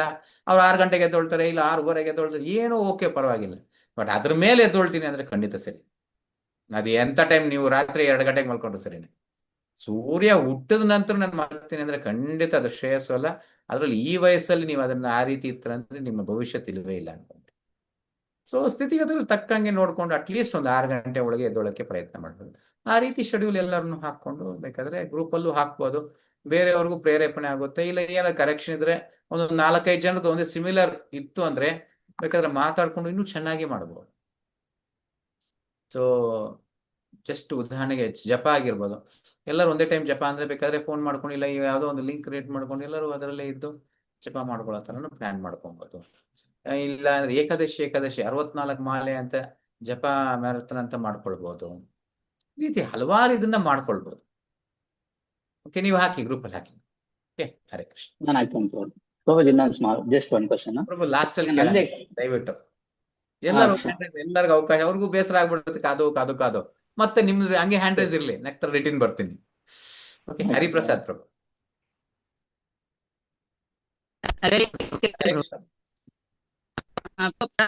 ಪರಾತ್ಪರ ಅಂದ್ರೆ ಅರ್ಧ ಪದ ಅರ್ಥ ಪ್ರಭು. ಏನ್ ಅರ್ಥ ಆಗಿಲ್ಲ ಪ್ರಭು, ಕೇಳಿಸಿಲ್ಲ ನನಗೆ. ಪರಾತ್ಪರತ್ಯ ಕೃಷ್ಣನನ್ನ ಪರತ್ಪರ ಜ್ಞಾನ, ಈ ಭೌತಿಕದ ಬಿಟ್ಟಂತ ಜ್ಞಾನ, ಆಧ್ಯಾತ್ಮಿಕದ ಜ್ಞಾನ. ಕ್ಲಿಯರ್? ದಿವ್ಯವಾದ ಜ್ಞಾನ, ಪರತ್ಪರ ಜ್ಞಾನ ಅಂತ ಹೇಳಿ. ಇನ್ನೊಂದಿದೆ, ಈ ಜನ್ಮದ ನಾವು ಬರೀ ಇಂದ್ರ ತೃಪ್ತಿ, ಈ ಜನ್ಮದಲ್ಲಿ ನಾವು ಇಂದ್ರ ತೃಪ್ತಿ ಮಾಡ್ಕೊಂಡು ಬದಲಾದ್ರೆ ನೆಕ್ಸ್ಟ್ ಜನ್ಮ ಸಿಗುತ್ತಾ ಪ್ರಭು? ಒಂದು ನಿಮಿಷ ಪ್ರಭು, ನಾನು ನಿಮ್ಮ ವಿಡಿಯೋನ ಆಫ್ ಮಾಡ್ಬಿಡ್ತೀನಿ. ಇವಾಗ ಕೇಳಿ ಪ್ರಭು, ಪ್ರಶ್ನೆ ಕೇಳಿ. ಹಾ ಪ್ರಭು, ಈ ಜನ್ಮದಲ್ಲಿ ಮನುಷ್ಯನ ಜನ್ಮ ಈಗ ಸಿಕ್ಕಿದೆ ನಮ್ಗೆ. ಸೊ ಬರೀ ಇಂದ್ರಿಯ ತೃಪ್ತಿ ಕಡೆ ಹೋಗ್ತಾ ಇರ್ತೀವಿ, ಬರೀ ಇಂದ್ರಿಯ ತೃಪ್ತಿ ಕಡೆ. ಸೊ ಮುಂದಿನ ಜನ್ಮ ಮನುಷ್ಯ ಜನ್ಮನ ಸಿಗುತ್ತಾ ಪ್ರಭು ಅಂತ ಕ್ವಶನ್. ಸಿಗಲ್ಲ ಪ್ರಭು, ಖಂಡಿತ ಸಿಗಲ್ಲ, 100ಕ್ಕೆ 100 ಸಿಗಲ್ಲ. ನಾನು ಹೇಳ್ತಾ ಇಲ್ಲ, ಕೃಷ್ಣ ಹೇಳ್ತಾ ಇರೋದು. ಮನುಷ್ಯ ಜನ್ಮ ಕೊಟ್ಟಿರೋದೇ ಅಥತ ಬ್ರಹ್ಮ ಜಿಜ್ಞಾಸ. ನನ್ನನ್ನ ನಾನು ಪರಿಪೂರ್ಣತೆ ಮಾಡ್ಕೊಳ್ಳೋದಕ್ಕೆ, ಮುಕ್ತಿ ಪಡ್ಕೊಳ್ಳೋದಕ್ಕೆ ಪ್ರಯತ್ನ ಮಾಡಕ್ಕೆ. ನಾನು ಅದನ್ನ ಮಾಡಿಲ್ಲ ಅಂದ್ರೆ ನೆಕ್ಸ್ಟ್ ಜನ್ಮದಲ್ಲಿ ಅದು ಕೊಡಲ್ಲ. ಆಹಾರ ನಿದ್ರೆ ಭಯ ಮೈಥುನಂಶ ಸಮಾನತನ್ ಪಶುಭಿನ್ನಾರಾಯಣ. ಸೊ ನಂತರ ಪಶುಗಳ ಒಂದು ವರ್ಗಕ್ಕೆ ಹೋಗ್ತೀನಿ, ಅದ್ರಲ್ಲಿ ಯಾವುದೇ ಸಂಶಯ ಇಲ್ಲ. ಓಕೆ ಪ್ರಭು, ಹರೇ ಕೃಷ್ಣ, ಧನ್ಯವಾದಗಳು ಪ್ರಭು. ಎಸ್ ಹರೇ ಕೃಷ್ಣ. ಓಕೆ ನಿಖಿಲ್ ಪ್ರಭು. ಹರೇ ಕೃಷ್ಣ ಪ್ರಭು. ಪ್ರಭು, ಇದು ನನ್ನ ಕ್ವಶನ್ ಬಂದು ಲೈಕ್ ಯೂತ್ಸ್ ಅಲ್ಲಿ ಕಾಮನ್ ಪ್ರಾಬ್ಲಮ್ ಅಂತಾನು ಹೇಳ್ಬೋದು. ಏನಂದ್ರೆ ಈ ಟೈಮ್ ಟೇಬಲ್ ಎಲ್ಲ ಹಾಕೊಂತೀವಿ ಪ್ರಭು, ಅದು ಜೋಶಲ್ಲಿ ಹೆಂಗಂದ್ರೆ 1 ವಾರ 15 ದಿನವರೆಗೂ ಅದೇ ತರ ಆಗುತ್ತೆ. ಆಮೇಲೆ ಏನಾಗ್ಬಿಡುತ್ತೆ ಅಂದ್ರೆ ಎಲ್ಲರಲ್ಲೂ ಲೈಕ್ ಅಂದ್ರೆ ನನ್ನಲ್ಲಿ ಎಸ್ಪೆಷಲಿ ಅದೇನಾಗುತ್ತೆ, ಹೋಗ್ತಾ ಹೋಗ್ತಾ ಒಂದಿನ ಕಂಟಿನ್ಯೂಟಿ ತಪ್ಪಿಟ್ರು ಮತ್ತೆ ಪೂರ್ತಿ ಇದಾಗ್ಬಿಡ್ತೀವಿ. ಲೈಕ್ ಅದನ್ನ ಓವರ್ಕಮ್ ಮಾಡೋದು ಹೆಂಗೆ ಪ್ರಭು? ಶೆಡ್ಯೂಲ್ ಹೆಂಗ್ ಆಗ್ಬೇಕು ಅನ್ನೋದು ಮೊದಲು ತಿಳ್ಕೊಳ್ಬೇಕು. ಶೆಡ್ಯೂಲ್ ವಾರಕ್ಕೊಂದು ಶೆಡ್ಯೂಲ್ ಹಾಕೊಳ್ಬೇಕು. ಅರ್ಥ ಆಯ್ತಾ? ಉದಾಹರಣೆಗೆ ಎದ್ದೋಳೋದು 6 ಗಂಟೆಗೆ ಎದ್ದೊಳ್ಬೇಕು, 5 ಗಂಟೆಗೆ ಎದ್ದೊಳ್ಬೇಕು, 4 ಗಂಟೆ, ಯಾವುದೋ ಒಂದು ಶೆಡ್ಯೂಲ್ ಹಾಕ್ತೀರ. ಒಂದು ವಾರದವರೆಗೂ ಬೇರೆ ಶೆಡ್ಯೂಲ್ ಇಲ್ಲ ನಿಮ್ ಜೀವನದಲ್ಲಿ. ಹೆಂಗ್ ಬೇಕಾದ್ ತಿನ್ಬೋದು, ಹೆಂಗ್ ಬೇಕಾದ್ ಮಲ್ಕೊಳ್ಬೋದು, ಎಷ್ಟೊತ್ತಿಗೆ ಅಲ್ಲಿ ಮಾಡಿ, ಹೆಂಗಾದ್ರೂ ಮಾಡಿ, ಎದ್ದೊಳ್ಳೋದು ಒಂದೇ ನಿಮ್ ಶೆಡ್ಯೂಲ್. ಕ್ಲಿಯರ್? ನಂತರ ಒಂದು ಆ ವಾರ ಆದ ನಂತರ ಇವಾಗ ಎದ್ದೊಳ್ಳೋದು ಆಗೋಯ್ತು ನಿಮ್ದು, 4 ಗಂಟೆನೋ 5 ಗಂಟೆ ಏನೋ ಇಟ್ರೆ ಆಗೋಯ್ತು, ರೈಟ್. 7 ಗಂಟೆ ಅಷ್ಟೊತ್ತಿಗೆ ಇಷ್ಟು ಮಾಲೆ ನಾನು ಜಪ ಮಾಡ್ಲೇಬೇಕು, ಅದೊಂದು ಶೆಡ್ಯೂಲ್. ಇವಾಗ 2 ಶೆಡ್ಯೂಲ್ ಆಯ್ತು. ಇದು ಒಂದು ವಾರ ಹೋಗ್ಬೇಕು. ನಂತರ 3ನೇ ಶೆಡ್ಯೂಲ್ ಇನ್ನೊಂದು, ಯಾವ ಸಮಯ ಸಿಗುತ್ತೆ, ಇವಾಗ ಕೆಲ್ಸಕ್ಕೆ ಹೋಗ್ತೇನೆ, ಕಾಲೇಜಿಗೆ ಹೋಗ್ತೇನೆ, ಎಲ್ಲೋ ಹೋಗ್ತೇನೆ, ಗ್ಯಾಪ್ ಒಂದು ಸಿಗುತ್ತೆ, ಆ ಗ್ಯಾಪ್ ನ ನೋಡ್ಕೊಳ್ಬೇಕು, ಟಾರ್ಗೆಟ್ ಮಾಡ್ಕೊಳ್ಬೇಕು, ಆ ಗ್ಯಾಪ್ಗೆ ಇನ್ನೊಂದು ಫಿಕ್ಸ್ ಮಾಡ್ಕೊಳ್ಬೇಕು. ಇವಾಗ 3 ಆಯ್ತು, ನಂತರ 4, ನಂತರ 5. ಒಂದೇ ದಿವಸಕ್ಕೆ ಯಾರು ಇಲ್ಲಿಂದ ಅಲ್ಲಿಗೆ ಹೋಗಕ್ಕಾಗಲ್ಲ. ಒಂದೊಂದು ಚೂರ್ ಚೂರೇ ಬೆಳೆಯೋದು. ಸೊ ಒಂದೊಂದು ವಾರಕ್ಕೆ ಒಂದೊಂದು ಶೆಡ್ಯೂಲ್ ಸಾಕು. ಒಂದೇ, ಅದಕ್ಕೇನು ತುಂಬಾ ಸುಲಭ ಅನ್ಸ್ಬಿಡುತ್ತೆ. ಇಷ್ಟೇನ ಎಷ್ಟು ಮಟ್ಟಿಗೆ ಅನ್ಸ್ಬಿಡುತ್ತೆ. ಅದೊಂದು ವಾರ ಪ್ರಾಕ್ಟೀಸ್ ಆದ್ಮೇಲೆ 2ನೇ ವಾರಕ್ಕೆ ಇನ್ನೊಂದು ಬಂದಿರುತ್ತಲ್ಲ. ಸೊ ಈ ಮೊದಲನೇದೇನು ದೊಡ್ಡದು ಸಮಸ್ಯೆ ಆಗಲ್ಲ, 2ನೇದು ಸಮಸ್ಯೆ ಆಗ್ತಾರೆ. ಈ ಟೈಮ್ಗೆ ಮಾಡ್ಬೇಕು ಅನ್ಸ್ತಾ ಇರುತ್ತೆ. ಅದು ಒಂದು ವಾರ ಆಗಿದ ತಕ್ಷಣ ಅದು ಸುಲಭ ಆಗೋಗುತ್ತೆ. ಈ ರೀತಿಯಾಗಿ ವಾರಕ್ಕೆ ಒಂದೊಂದು ಹಾಕೊಂಡು ಹೋಗ್ಬೋದು. Okay, yes. ಧನ್ಯವಾದಗಳು. ಹರೇ ಕೃಷ್ಣ. ಕಿರಣ್ ಪ್ರಭು. ಹರೇ ಕೃಷ್ಣ ಪ್ರಭು, ದಂಡ ಪ್ರಣಾಮ ಪ್ರಭು. ಪ್ರಭು, ನಂದು 2 ಪ್ರಶ್ನೆ ಇದೆ ಪ್ರಭು. ಒಂದು ವೈಯಕ್ತಿಕವಾದಂತ ಒಂದು ಪ್ರಶ್ನೆ. ಲೈಕ್ ಅಂದ್ರೆ ನಂದು ಯಾವ ತರ ಒಂದು ಆಗಿದೆ ಅಂದ್ರೆ, ಲೈಕ್ ಚಿಕ್ಕ ವಯಸ್ಸಿನ ನನಗೆ ಡ್ಯಾನ್ಸ್ ಅಲ್ಲಿ ಇಂಟ್ರೆಸ್ಟ್ ಇತ್ತು. ಸೊ ಚಿಕ್ಕ ವಯಸ್ಸಿಂದ ಆಲ್ಮೋಸ್ಟ್ ನಾನು ಒಂದು ಕಾಲೇಜ್ ಲೆವೆಲ್ ಬರೋವರೆಗೂ ಸೊ ಅದರಲ್ಲೇ ತುಂಬಾ ಇಂಟ್ರೆಸ್ಟ್ ಕೊಟ್ಟು ಅದ್ರಲ್ಲಿ ಜಾಸ್ತಿ ಫೋಕಸ್ ಮಾಡಿದೆ. ಸೊ ನಂತರ ನೆಕ್ಸ್ಟ್ ಕಾಲೇಜು ಬಂದ್ಮೇಲೂ ಕೂಡ ಲಾಸ್ಟ್ ಲೈಕ್ ಫೈನಲ್ ಇಯರ್ ಎಲ್ಲ ಕಂಪ್ಲೀಟ್ ಆಯ್ತು. ಬಟ್ ಸಮ್ ಸಬ್ಜೆಕ್ಟ್ಸ್ಗಳು ಲೈಕ್ ಬ್ಯಾಕಪ್ ಆಗೋದು. ಸೊ ಇವಾಗ ಲೈಕ್ ಅದು ಇದ್ರ ಮೇಲೆನೆ ಸೊ ವರ್ಕು ಹೋಗ್ತಾ ಇದೀನಿ. ಬಟ್ ಇದು ಭೌತಿಕವಾಗಿ ಟೈಮ್ಸ್ ಅನ್ಸುತ್ತೆ ಲೈಕ್ ಎಜುಕೇಶನ್ ಇಲ್ಲ ಲೈಕ್ ಫ್ಯೂಚರ್ ಯಾವ ತರ ಏನು ಅಂತ. ಬಟ್ ಇದು ಭೌತಿಕವಾದಂತ ಜ್ಞಾನ ಒಂದು ಯಾವ ತರ ಎಷ್ಟು ಮುಖ್ಯ ಆಗುತ್ತೆ, ಅಥವಾ ಯಾವ ರೀತಿ ಇದು ಮಾಡೋದು? ಸೊ ಭಕ್ತಿ ವಿಕಾಸ್ ಸಮಾಜ ಒಂದು ಬರ್ತಿದ್ರು, ಫಾದರ್ಸ್ ಆರ್ ಸ್ಪೈಲಿಂಗ್ ಅಂತ ಒಂದು ಬಂತು, ತಂದೆ ಅಂದ್ರು ಸ್ಪೈಲ್ ಮಾಡ್ತಾರೆ. ಇದೇ ಈ ನಿಮ್ಮ ಜೀವನದಲ್ಲೇ ನೋಡ್ಬೋದು. ಸೊ ಹೆಂಗೆ, ಯಾಕೆ ಹಿಂಗಾಗೋಯ್ತು, ನನ್ನ ತಂದೆ ಏನ್ ಕಾರಣ ಕೊಟ್ರಪ್ಪ ಇದಕ್ಕೆ ಅಂತ ಆಗುತ್ತೆ. ಆಕ್ಚುಲಿ ಮಕ್ಕಳು ಹುಟ್ಟಿದ ತಕ್ಷಣ ಜಾತಕ ನೋಡ್ತಾರೆ, ಗೊತ್ತೆ. ಆಕ್ಚುಲಿ ಅದು ನೋಡ್ಬೇಕು. ಸೊ ನೋಡಿ ಅವರು ಹುಟ್ಟಿರೋದುಗಳಿಗೆ ಇವ್ರ ಭವಿಷ್ಯತ್ ಹೆಂಗಿರುತ್ತೆ, ಯಾವುದ್ರಲ್ಲಿ ಇವ್ರು ಮುಂದುವರಿತಾರೆ, ಎಂಥದ್ದು ಮಾಡಿದ್ರೆ ಇವ್ರ ಜೀವನ ಹೆಂಗಿರುತ್ತೆ ನೋಡ್ಕೊಂಡು ಆ ಮಕ್ಕಳನ್ನ ಆ ರೀತಿ ಮಾರ್ಗದರ್ಶನ ಕೊಡಬೇಕು. ಇವಾಗ ನಿಮ್ ಜೀವನದಲ್ಲಿ ಅದ್ರಲ್ಲಿ ಉದ್ಧಾರ ಆಗೋದಿಲ್ಲ ಅಂತದನ್ನ ಕೊಟ್ಟು ಏನ್ ನಿಮ್ಗೆ ಗೊತ್ತಿಲ್ಲ, ಯಾರೋ 4 ಜನ ಫ್ರೆಂಡ್ಸ್ ಮಾಡ್ತಿದ್ರೆ ನೀವು ಮಾಡ್ತೀನಿ ಅಂತ, ಬಟ್ ನಿಮ್ ಜೀವನ ಅದ್ರಲ್ಲಿ ಇರೋದಿಲ್ವಲ್ಲ. ನೀವು ಎಷ್ಟೇ ಅದ್ರಲ್ಲಿ ಪರಿಶ್ರಮ ಪಟ್ರು ಅದು ವ್ಯರ್ಥನೇ ಆಗುತ್ತೆ. ಸೊ ಆದ ಕಾರಣ ನಿಮ್ ಜೀವನ ಯಾವ್ದ್ರಲ್ಲಿದೆ, ನಿಮ್ಮ ಗ್ರಹಗತಿಗಳು. ಅದಕ್ಕೆ ಅಂತ ಬರೀ ಪ್ರತಿದಿನ ನಾನು ಜ್ಯೋತಿಷ ನೋಡ್ಕೊಂಡು ಅದನ್ನ ನೋಡ್ಕೊಂಡು ಅಂದ ಜೀವನ ಅದಾಗಲ್ಲ. ಜೀವನ ಹಿಂಗಿದೆ ನಿಮ್ ದಾರಿ ಅಂತ ಅವಾಗ ನೀವು ಎಷ್ಟು ಪ್ರಯತ್ನ ಮಾಡ್ತಾರೆ. ಹೆಂಗೆ ಅಂದ್ರೆ ಈ ರೋಡಲ್ಲಿ ಹೋಗುತ್ತೆ ಅನ್ನೋದು ಮಾತ್ರ ಜಾತಕ ಹೇಳುತ್ತೆ. ಈ ರೋಡಲ್ಲಿ ಹೋಗುತ್ತೆ, ಈ ರೋಡಲ್ಲಿ ಹೋಗುವಾಗ ನಿಮ್ಗೆ ಇಲ್ಲಿ ಹಣ್ಸಿನ ಮರ ಇದೆ, ಈ ಒಂದು ಮಾವಿನ ಮರ ಇದೆ, ಇದಿದೆ ಅದಿದೆ ಅಂತ ಹೇಳುತ್ತೆ. ನಿಮ್ ಜೀವನದಲ್ಲಿ ಹೋಗುವಾಗ ನೀವೆಷ್ಟು ಕಿತ್ಕೊಂತೀರಾ. ಸುಮ್ನೆ ರೋಡಲ್ಲಿ ಹೋಗ್ತಾ ಇದ್ರೆ ಎಲ್ಲ ಬರಲ್ಲ ನಿಮ್ಗೆ. ಜಾತಕದಲ್ಲಿ ಬರ್ದಿಟ್ಟಿದೆ ಅಂದ ತಕ್ಷಣ ಎಲ್ಲ ಬಂದ್ಬಿಡೋದಿಲ್ಲ. ಸೊ ನಿಮ್ಮ ಪರಿಶ್ರಮ ಎಷ್ಟಿದೆ, ಆ ರೋಡಲ್ಲಿ ಹೋಗೋವಾಗ ಇದೆ ನಿಮ್ಗೆ, ನೀವು ಅದು ಹೋಗಿ ಎಷ್ಟು ಕಿತ್ಕೋತೀರಾ, ಎಷ್ಟು ಮರ ಹತ್ತೀರಾ, ತೆಗಿತಾರ, ಮಾಡ್ತಾರ, ಇದೆಲ್ಲ ನಿಮ್ಮ ಒಂದು ಕಷ್ಟಾರ್ಜಿತ. ಆದ್ರೆ ಉದಾಹರಣೆಗೆ ನೀವು ಹೋಗೋ ರೋಡಲ್ಲಿ ಬರೀ ಮಾವಿನ ಮರಗಳಿದೆ, ಬರೀ ಹಣ್ಸಿನ ಮರ ಹಣ್ಣಿಗೋಸ್ಕರನೇ ನೀವು ಹುಡುಕಾಡ್ತಿದ್ರಿ, ಏನ್ ಪ್ರಯೋಜನ? ನಿಮ್ ಜೀವನದಲ್ಲಿ ಅದು ಸಿಗೋದೇ ಇಲ್ಲ ಪ್ರಭು. ಸೊ ಇದಕ್ಕೆ ಜಾತಕ ಅದನ್ನ ಹೆಚ್ಚಿಗೆ ನೋಡಬಾರ್ದು. ಒಂದು ಸಲ ನೋಡಿ ನನ್ನ ಜೀವನ ಹಿಂಗಿದೆ, ಈ ವಯಸ್ಸಲ್ಲಿ ಈ ರೀತಿ ಆಗುತ್ತೆ, ಈ ವಯಸ್ಸಲ್ಲಿ ಈ ರೀತಿ ಆಗುತ್ತೆ. ಸೊ ಅದಕ್ಕೆ ಏನು ಟಿಪ್ಸ್ ಏನು ಅದೆಲ್ಲ ನೋಡ್ಕೊಂಡು ಅದನ್ನ ನೋಡ್ಕೊಂಡು ಆ ರೀತಿಯಾಗಿ ಜೀವನವನ್ನ ರೂಪಿಸ್ಕೊಂಡು ಹೋಗುತ್ತೆ. ಸೊ ಯಾವ್ದು ಇವಾಗ ಅದನ್ನ ಇವಾಗ ಇವಾಗ ತಪ್ಪಾಗಿರೋ ಲೈಫ್ ಇವಾಗ ಸರಿಪಡಿಸ್ಕೋಬೇಕಂದ್ರೆ ಯಾವ ರೀತಿ ಇವಾಗ್ಲೂ ಮಾಡ್ಬೇಕು? ಹೋದ್ರೆ ಇವಾಗ್ಲೂ ಮಾಡ್ಬೋದು, ಏನು ತೊಂದರೆ ಇಲ್ಲ. ಇವಾಗೇನು ವಯಸ್ಸಾಗಿಲ್ಲ ಬ್ರೋ. ವಯಸ್ಸಾಗೋಯ್ತು ಅಂದ್ರೆ ಯಾವಾಗ ನಿಮಗೆ ಶಕ್ತಿ ಕ್ಷೀಣಿಸ್ಬಿಡ್ತು, ಇದು ಹೊರಟೋಯ್ತು, ಇನ್ನಾಗಲ್ಲ ಅಂತ ನಿಮಗೆ ಗೊತ್ತಾಗ್ಬಿಡುತ್ತೆ ಬ್ರೋ, ಅದು ವಯಸ್ಸಾಗಿರೋದು. ಇವಾಗ ಏನು ತೊಂದರೆ ಇಲ್ಲ. ಇವಾಗ ಎಷ್ಟೇ ಕೆಟ್ಟೋಗಿದ್ರು ನಮ್ಮ ಜೀವನನ ಇವಾಗ್ಲೇ ಸುಧಾರಿಸ್ಕೊಂಡ್ಬಿಡ್ಬೋದು. ಇವಾಗ ಇನ್ನೂ ಆ ಒಂದು ಮನಸ್ಥಿತಿ ಇರುತ್ತೆ, ಏನಂತ ಹೇಳಿದ್ರೆ ಆ ದೃಢತೆ, ಸ್ಟ್ರಾಂಗ್ ವಿಲ್ ಪವರ್ ಇದೆಲ್ಲ ಇರುತ್ತೆ ಈ ವಯಸ್ಸಲ್ಲಿ. ಸೊ ಇವಾಗ್ಲೇ ನಾನು ಅದನ್ನ ದೃಢತೆ ಮಾಡ್ಕೊಂಡ್ಬಿಟ್ರೆ ಸಾಧಿಸ್ಲೇಬೇಕಂದ್ರೆ ಖಂಡಿತ ಸಾಧಿಸ್ಬಿಡ್ತು. ಅದನ್ನ ಸಾಧಿಸೋ ವಿಧಾನ ಯಾವುದು ಅಂದ್ರೆ ನಿಮ್ಮ ತಂದೆಗಳು, ನಿಮ್ಮ ಗುರುಗಳು ಹೇಳ್ಬೇಕಾದ್ರೆ ಅಷ್ಟೇ. ಆ ದೃಢತೆ ಅನ್ನೋದು ಈ ವಯಸ್ಸಲ್ಲಿ ಒಂಚೂರು ಏನ್ ಹೇಳೋಣ, ತಗ್ಗಿ ಬಗ್ಗಿ ನಡೆಯೋದು ಒಂದು ನಾವು ಕಲಿಬೇಕು. ಅದ್ರ ಜೊತೆಗೆ ಒಂಚೂರು ಸಹಿಸ್ಕೊಳ್ಳೋದನ್ನು ಕಲಿಬೇಕು. ಯಾರೋ ಒಬ್ರು ಬೈತಾರೆ, ಏನೋ ಇದು ಮಾಡ್ತಾರೆ, ಅದನ್ನು ಕಲಿಬೇಕು. ದೊಡ್ಡವರಾದ್ಮೇಲೆ ಒಮ್ಮೇನೋ ಮಾತು ಹೇಳ್ತಾರೆ, ಸೊ ಅದನ್ನ ಸರಿಯಾದ ಸ್ವೀಕರಿಸ್ಕೊಂಡು ತಲೆ ಬಗ್ಸಿ ಅದನ್ನ ಮಾಡೋದನ್ನು ಕಲಿಬೇಕು. ಅದಕ್ಕೆಂದ ಅಧರ್ಮಕ್ಕೆಲ್ಲ ತಲೆ ಬಗ್ಸಿ ಅಂತ ಹೇಳಲ್ಲ. ನಿಮ್ಮ ಜೀವನವನ್ನು ಯಾರೋ ಒಳ್ಳೇದು ಮಾಡ್ಬೇಕು ಅಂತ 4 ಮಾತು ಬೈತಿದ್ರೆ ಒಳ್ಳೇದು ಬೈಲಿ, ಇಲ್ಲ 4 ಏಟೆ ಹೊಡಿತಾರೆ ಅದು ಒಳ್ಳೇದು ಹೊಡಿಲಿ, ನಮ್ಮ ಭವಿಷ್ಯ ಚೆನ್ನಾಗಿದೆ. ಓಕೆ. ಇನ್ನೊಂದು ಪ್ರಶ್ನೆ ಪ್ರಭು, ಲೈಕ್ ಅಂದ್ರೆ ಇವಾಗ ಯೂತ್ ಗ್ರೂಪ್ ಏನೋ ಮಾಡ್ಬೋದು, ಲೈಕ್ ಅದು ಆಕ್ಟಿವ್ ಆಗಿ ತುಂಬಾ ಜನ ಇಲ್ಲ, ಲೈಕ್ ಅದು ಯಾವ ತರ ಇಂಪ್ರೂವ್ಮೆಂಟ್ ಮಾಡ್ಬೋದು ಇನ್ನು ಏನು? ಯಾವ್ದನ್ ಪ್ರಭು? ಇವಾಗ ಯೂತ್ ಗ್ರೂಪ್ ಏನ್ ಮಾಡ್ತಿದೀವಿ ಅದನ್ನ ಇನ್ನೂ ನೆಕ್ಸ್ಟ್ ಲೆವೆಲ್ಗೆ, ಲೈಕ್ ಡಿವೋಟೀಸ್ ಕೆಲವರು ಆಕ್ಟಿವ್ ಆಗಿಲ್ಲ, ಮತ್ತೆ ಅದನ್ನ ಯಾವ ರೀತಿ ನಾವು ಇನ್ನೂ ಇಂಪ್ರೂವ್ಮೆಂಟ್ ಮಾಡ್ಬೇಕು, ಯಾವ ತರ ಮಾಡಿದ್ರೆ ನಿದ್ದೆ ಮಾಡೋರ್ನ ಎಬ್ಬಿಸ್ಬೋದು, ನಿದ್ದೆ ಮಾಡೋ ತರ ನಟನೆ ಮಾಡೋರ್ನ ಎಲ್ಲಿ ಎಬ್ಬಿಸ್ತೀರಿ? ಅಷ್ಟೇ ಪ್ರಭು, ಅವ್ರ ಜೀವನ ಅಷ್ಟೇ, ಅದನ್ನೇನ್ ಮಾಡಕ್ ಆಗಲ್ಲ. ಅವ್ರು ನೀವು ಎಲ್ಲ ಇರೋರ್ನೆಲ್ಲರೂ ಉದ್ಧರಿಸೋಕೆ ಖಂಡಿತ ಆಗೋದಿಲ್ಲ. ನಾನು ಇದುವರೆಗೂ ಹಲವಾರು ಬಾರಿ ಹೇಳ್ಬಿಟ್ಟೆ, ಇಲ್ಲಿರೋರು ಎಲ್ಲರಿಗೂ ಶಾಲಾ ಕಾಲೇಜುಗಳನ್ನ ಭೇಟಿ ಮಾಡಿ, ನಾನು 18 ದಿನದ ಅಧಿವೇಶನ ಇರುತ್ತೆ, ಅದಕ್ಕೆ ನೀವೇ ಪ್ರಮೋಷನ್ ಮಾಡಿ, ನೀವೇ ಆ ಒಂದು ಮಕ್ಕಳನ್ನೆಲ್ಲ ಉದ್ಧಾರ ಮಾಡಿ, ಅಲ್ಲಿ ಹೋಗಿ ಕ್ಲಾಸ್ಗಳನ್ನ ಕೊಡೋದು, ಇದನ್ನ ಮಾಡೋದು, ಅದೆಲ್ಲ ಮಾಡಿ ಅಂತಾನು ಹೇಳಿದ್ದೆ. ಬಟ್ ಎಲ್ಲರೂ ನಾನು ಹೋಗಿ ಮಾಡಕ್ಕಾಗಲ್ಲ. ಅಲ್ಲಿ ನೋಡ್ಬೋದು ಇಶ್ರಾದಲ್ಲಿ ಮುದುಕರೆಲ್ಲ ಹೋಗಿ ಮಾಡ್ತವ್ರೆ, ಪಾಪ 50 ವರ್ಷ 60 ವರ್ಷ ಆದರೂ ಈ ವಯಸ್ಸಲ್ಲಿ ಯುವಕರ ತರ ಅವ್ರು ಹೋಗ್ತಾರೆ ಮಾಡ್ತಾರೆ.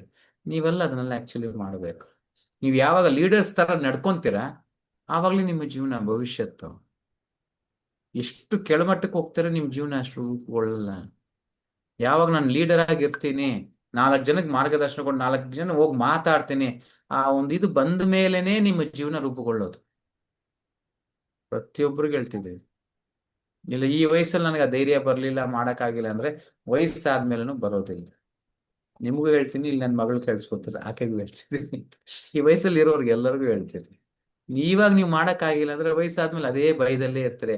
ಆ ಸ್ಟೇಜ್ ಫಿಯರು, ಆ ಫಿಯರು, ಹಂಗೆ ಹೋಗ್ತಾ ಇರುತ್ತೆ ಜೀವನ. ಇವಾಗ ಅದನ್ನ ಎದುರಿಸ್ಕೊಂಡು ಆಚೆ ಬಂದ್ರೆ ನಾಳೆ ದಿವಸಕ್ಕೆ ಜೀವನ ಸುಲಭ ಆಗುತ್ತೆ. ಸ್ಟೇಜ್ ಫಿಯರು, ನರ್ವಸ್ ಅಂತಾರೆ ಗೊತ್ತಾ, ಖಂಡಿತ ಅದು ಪ್ರತಿಯೊಬ್ಬರಿಗೂ ಇರುತ್ತೆ. ಈ ವಯಸ್ಸಲ್ಲಿ ನೀವು ಹೋಗ್ಬಿಟ್ರೆ ದೊಡ್ಡವರಾದ್ಮೇಲೆ ನಿಮ್ಗೆ ಅದು ಅನ್ಸೋದಿಲ್ಲ. ಬಟ್ ಇವಾಗ ನೀವು ಎದುರಿಸಿ ಅದನ್ನ ಗೆಲ್ಲಕ್ಕಾಗಿಲ್ಲ ಅಂದ್ರೆ ವಯಸ್ಸಾದ್ಮೇಲೆ ಯಾವತ್ತಿಗೂ ನೀವು ಸ್ಟೇಜ್ ಮೇಲೆ ಹತ್ತೋದೇ ಇಲ್ಲ. ನಾನು ಬರೆದು ಕೊಡ್ತೀನಿ, ನಿನ್ನ ಸ್ಟೇಜ್ ನೀವು ಹತ್ತೋದೇ ಇಲ್ಲ ನಿಮ್ಮ ಜೀವನದಲ್ಲಿ. ಇವಾಗ ಏನು ಪ್ರಿನ್ಸಿಪಲ್ ಇದ್ದಾರೆ, ಅವ್ರಿದ್ದಾರೆ, ಇವ್ರಿದ್ದಾರೆ, ತೊಂದ್ರೆ ಇಲ್ಲ. ಏನು ಒಂದ್ 4 ಮಾತು ಬೈತಾರೆ, ಬೈಲಿ ಬಿಡ, ನೀನ್ ಸರಿಯಾಗಿ ಮಾಡಿಲ್ವಲ್ಲ, ಏನೋ ಅನ್ಕೊಂಡು ನಂಬ್ಕೊಂಡು ನನ್ನ ಕೊಟ್ಟೆ, ಏನು ಮಾತಾಡಿಲ್ಲ, ನೀನ್ ಸರಿಯಾಗಿ ಹೇಳಲು ಬೈತಾರೆ, ಬೈಲಿ ಬಿಡು, ಕರೆಕ್ಟ್. ಬಟ್ ಅಟ್ಲೀಸ್ಟ್ ಅದನ್ನಗಿಂತ ನನಗೆ ಧೈರ್ಯ ಅನ್ನೋದು ಬಂದಿದೆ, ಒಂದು ಸ್ಟೇಜ್ ಎತ್ತಿ 4 ಜನರಿಗೆ ಮಾತಾಡೋ ಒಂದು ಇದು ಬರುತ್ತೆ. ಸೊ ದಯವಿಟ್ಟು ಅದನ್ನೆಲ್ಲ ಪ್ರಾಕ್ಟೀಸ್ ಮಾಡಿ. Okay, yes. Kokila Mataji, like ನೀವು ಹೇಳಿದಾಗೆಲ್ಲ ನಾವು ವಾಲಂಟರಿ ಆಗಿ ಬೇರೆ ಕಾಲೇಜ್ ಅಥವಾ ಸ್ಕೂಲ್ಸ್ ಹೋಗಿ ಕೇಳ್ಬೇಕು ಮಾಡ್ಬೇಕು ಅಂತ ಹೇಳಿದ್ರಲ್ವಾ, ಟ್ರೈ ಮಾಡಿದೆ. ಲೈಕ್ ನಮ್ ಕಾಲೇಜ್ ಪ್ರೊಫೆಸರ್ ಹೊಸ ಕಾಲೇಜ್ ಓಪನ್ ಮಾಡಿದ್ರು. ನಾನು ಹೇಳಿದಕ್ಕೆ ಅವ್ರು ಹೆಂಗಂತಂದ್ರೆ, ಇವಾಗ ಹೊಸದಾಗಿ ಓಪನ್ ಆಗಿದೆ, ನಾನು ಅದರಲ್ಲಿ ಕೋಆರ್ಡಿನೇಟರ್ ಆಗಿದ್ದೆ. ಅವ್ರಿಗೆ ಕೇಳಿದೆ ಪ್ರಿನ್ಸಿಪಲ್ಗೆ, ಸರ್ ಈ ತರ ನಾನು ಇಸ್ಕಾನಿಗೆ ಜಾಯಿನ್ ಆಗಿದ್ದೀನಿ, ನೀವು ಅಲ್ಲಿಂದ ಲೈಕ್ ಸ್ಟೂಡೆಂಟ್ಸ್ಗೆ ಇವಾಗ ಜಾಯಿನ್ ಆಗ್ತಿರೋರ್ಗೆ ನೀವು ಧರ್ಮದ ರೀತಿ ಬಗ್ಗೆ ನೀವು ಅವಾಗ ಅಟ್ಲೀಸ್ಟ್ ಒಂದು ಸ್ಯಾಟರ್ಡೇಸ್ ಒಂದು ಸೆಷನ್ ಕೊಡೋ ತರ ನೀವೇನಾದ್ರೂ ಹೆಲ್ಪ್ ಮಾಡಿದ್ರೆ ಧರ್ಮ ಬಗ್ಗೆ ಅವ್ರನ್ನು ಕಳ್ಸ್ಕೋತಾರೆ, ಈ ತರ ಹೆಲ್ಪ್ ಆಗುತ್ತೆ ಅವ್ರ ಲೈಫಿಗೆ ಅಂತ ಹೇಳಿದಾಗ ಅವ್ರು ಇಟ್ಕೊಂಡು ಹಿಂದೂ ಧರ್ಮ, ಕ್ರಿಶ್ಚಿಯನ್, ಮುಸ್ಲಿಂ ಅಂತ ಹಿಂಗೆ ಭಾಗ ಮಾಡಂಗ್ ಆಗ್ಬಿಡುತ್ತೆ, ನಾವು ಅದನ್ನ ಕಾಲೇಜಲ್ಲೆಲ್ಲ ಇನ್ಫ್ಲುಯೆನ್ಸ್ ಮಾಡಕ್ಕಾಗಲ್ಲ ಅಂತ ಕರೆಕ್ಟ್ ಆಗಿ ಹೇಳ್ತಾರೆ. ನೀವು ಅಪ್ರೋಚ್ ಮಾಡಿರೋ ವಿಧಾನ ಸರಿ ಇಲ್ಲ. ಫಸ್ಟ್ ಇಲ್ಲಿ ಏನೋ ನಾನು ಧರ್ಮದ ಬಗ್ಗೆ ಹೇಳ್ತೀನಿ, ಭಗವದ್ಗೀತೆ ಕೊಡ್ತೀನಿ, ಅದಿರಲ್ಲ. It should be modernized. ಅದು ಪ್ರೂಫ್ ಫ್ಲೈಟ್ ಅಲ್ಲಿ ಹೋಗ್ತಾರೆ, ಅವಾಗ ಎಲ್ಲರೂ ಹೇಳ್ತಾರೆ, ಸಾಧುಗಳಾಗಿ ಸ್ವಾಮೀಜಿಯಾಗಿ ನೀವು ಫ್ಲೈಟ್ ಅಲ್ಲಿ ಬರ್ತೀರಲ್ರಿ, ಏನ್ ಮಾಡೋಣ ಸ್ವಾಮಿ, ನೀವೆಲ್ಲ ಸಾಯೋದಕ್ಕೆ ನರಕಕ್ಕೆ ಫ್ಲೈಟ್ ಅಲ್ಲಿ ಹೋಗ್ತಿದ್ರೆ ನಿಮ್ಮನ್ನೆಲ್ಲ ಇಟ್ಕೊಳ್ಬೇಕು, ನಾನು ಬರ್ಬೇಕಾ ಅಂತಾರೆ. ಹಂಗೆ ನಾವು ಒಂಚೂರು ಮಾಡರ್ನ್ ಆಗಿರ್ಬೇಕು. ವ್ಯಾಲ್ಯೂ ಹ್ಯಾಡೆಡ್ ಎಜುಕೇಶನ್ ಕೊಡ್ತೀನಿ, ನಾನು ಕಲ್ತಿದ್ದೀನಿ how to make life perfect, how to succeed in our life. There are many tips sir, I can do this class. ಆ ರೀತಿ ಹೇಳಿ ಅವನು ಹೋಗಿ ಅದನ್ನ ಹೇಳ್ಬೇಕು. ಸೊ ಭಗವದ್ಗೀತೆ ಹೆಸರು ಹೇಳೋ ಅವಶ್ಯಕತೆನೇ ಇಲ್ಲ, ಹೇಳದೇನೆ ಅದನ್ನೆಲ್ಲ ಹೇಳ್ಬೋದು. ಅಲ್ಲಿ ನೋಡಿ ಪರಿಸ್ಥಿತಿಗಳು ಚೆನ್ನಾಗಿತ್ತು ಅಂದ್ರೆ ಕೊನೆಯದಾಗಿ ಅದನ್ನ ಹೇಳ್ಬೋದು.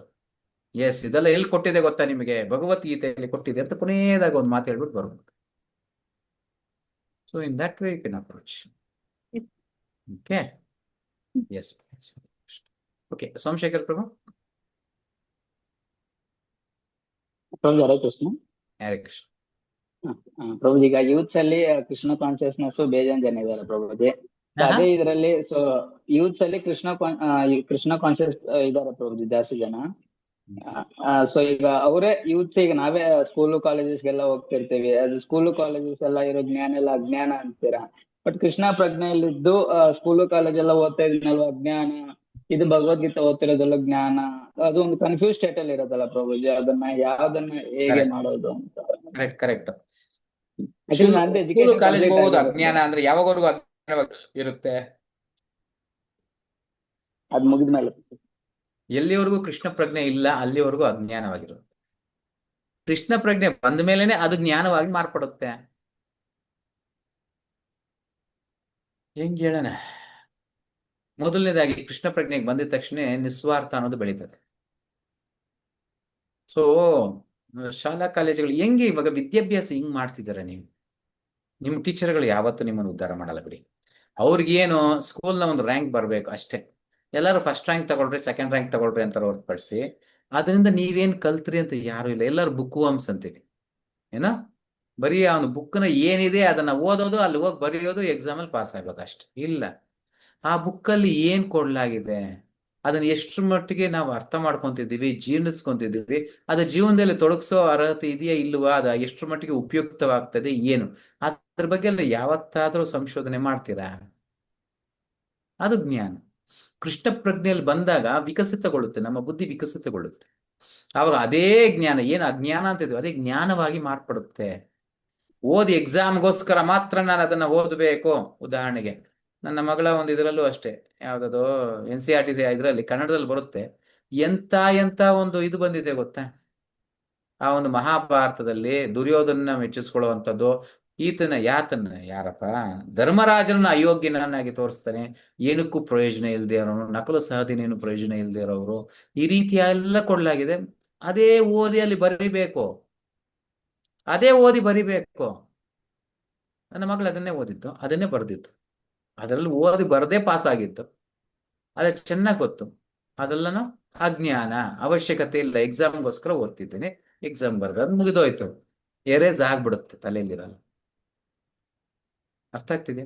ನನ್ನ ಜೀವನಕ್ಕೆ ಇದ್ರ ಅವಶ್ಯಕತೆ ಇದೆ. ಕೆಲವೊಂದಿದೆ ಲೆಕ್ಕಾಚಾರ ಆಗ್ತಿದ್ರೆ, ಮ್ಯಾಥಮೆಟಿಕ್ಸ್ ಮಾಡ್ತಿದ್ರೆ, ಕೆಲವೊಂದು ಕಲಿತಿದ್ರೆ, ಅದನ್ನೆಲ್ಲ ಮಾಡಿದಾಗ ಅದೆಲ್ಲ ಅಜ್ಞಾನ ಆಗಲ್ಲ. ಇದು ನನ್ನ ಜೀವನಕ್ಕೆ ಬೇಕಾಗಿರೋದು, ಇವತ್ತಲ್ಲ, ನಾನು ಹೆಂಗಿದ್ರು ಇದು ನನ್ನ ಅವಶ್ಯಕತೆ ಇದೆ, ನನ್ನ ನೀವು ಓದ್ಕೊಂತೀರಾ, ತಿಳ್ಕೊಂತೀರಾ, ಅದು ಎರೇಸ್ ಆಗಲ್ಲ, ಒಳಗಡೆನೆ ಇರುತ್ತೆ. ಕೃಷ್ಣ ಪ್ರಜ್ಞೆಗೆ ಬಂದ ಮೇಲೆನೆ ಅದಾಗೋದು. ಇಲ್ಲ ಅಂದ್ರೆ ಯಾವ್ದು ಎರೇಸ್ ಆಗ್ಬೇಕು, ಯಾವ್ದು ಹೋಗ್ಬೇಕು, ಯಾವ್ದು ಇಟ್ಕೊಳ್ಬೇಕು ಅನ್ನೋದು ಸಹ ಗೊತ್ತಾಗಲ್ಲ. ಅರ್ಥ ಆಗ್ತಿದೆಯಾ? ಸೊ ನಮ್ಮ ಇತಿಹಾಸ ಆಗಿರ್ಬೋದು, ಇತಿಹಾಸ ಪಾಠ ಇವ್ರು ಏನ್ ಬೇಕಾದ್ರೂ ಮಾಡ್ಬೋದು. ಅಕ್ಬರ್ದಿ ಗ್ರೇಟು, ಮೊಘಲ್ದಿ ಗ್ರೇಟು, ಅವನು ಆಳು ಮೂಳು ಏನ್ ಬೇಕಾದ್ರೂ ಹೇಳ್ಕೊಳ್ಳಿ, ನನಗೆ ಬೇಸಿಕ್ ನಾಲೆಜ್ ಇದ್ರೆ ಎಕ್ಸಾಮ್ಗೆ ಅದು ಹೇಳ್ಕೊಡ್ತಾರೆ, ಎಕ್ಸಾಮ್ಗೆ ಅದನ್ನ ಬರಿಬೇಕಷ್ಟೇ.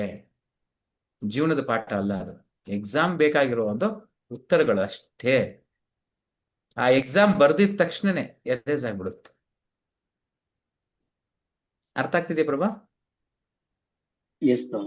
ಎಸ್.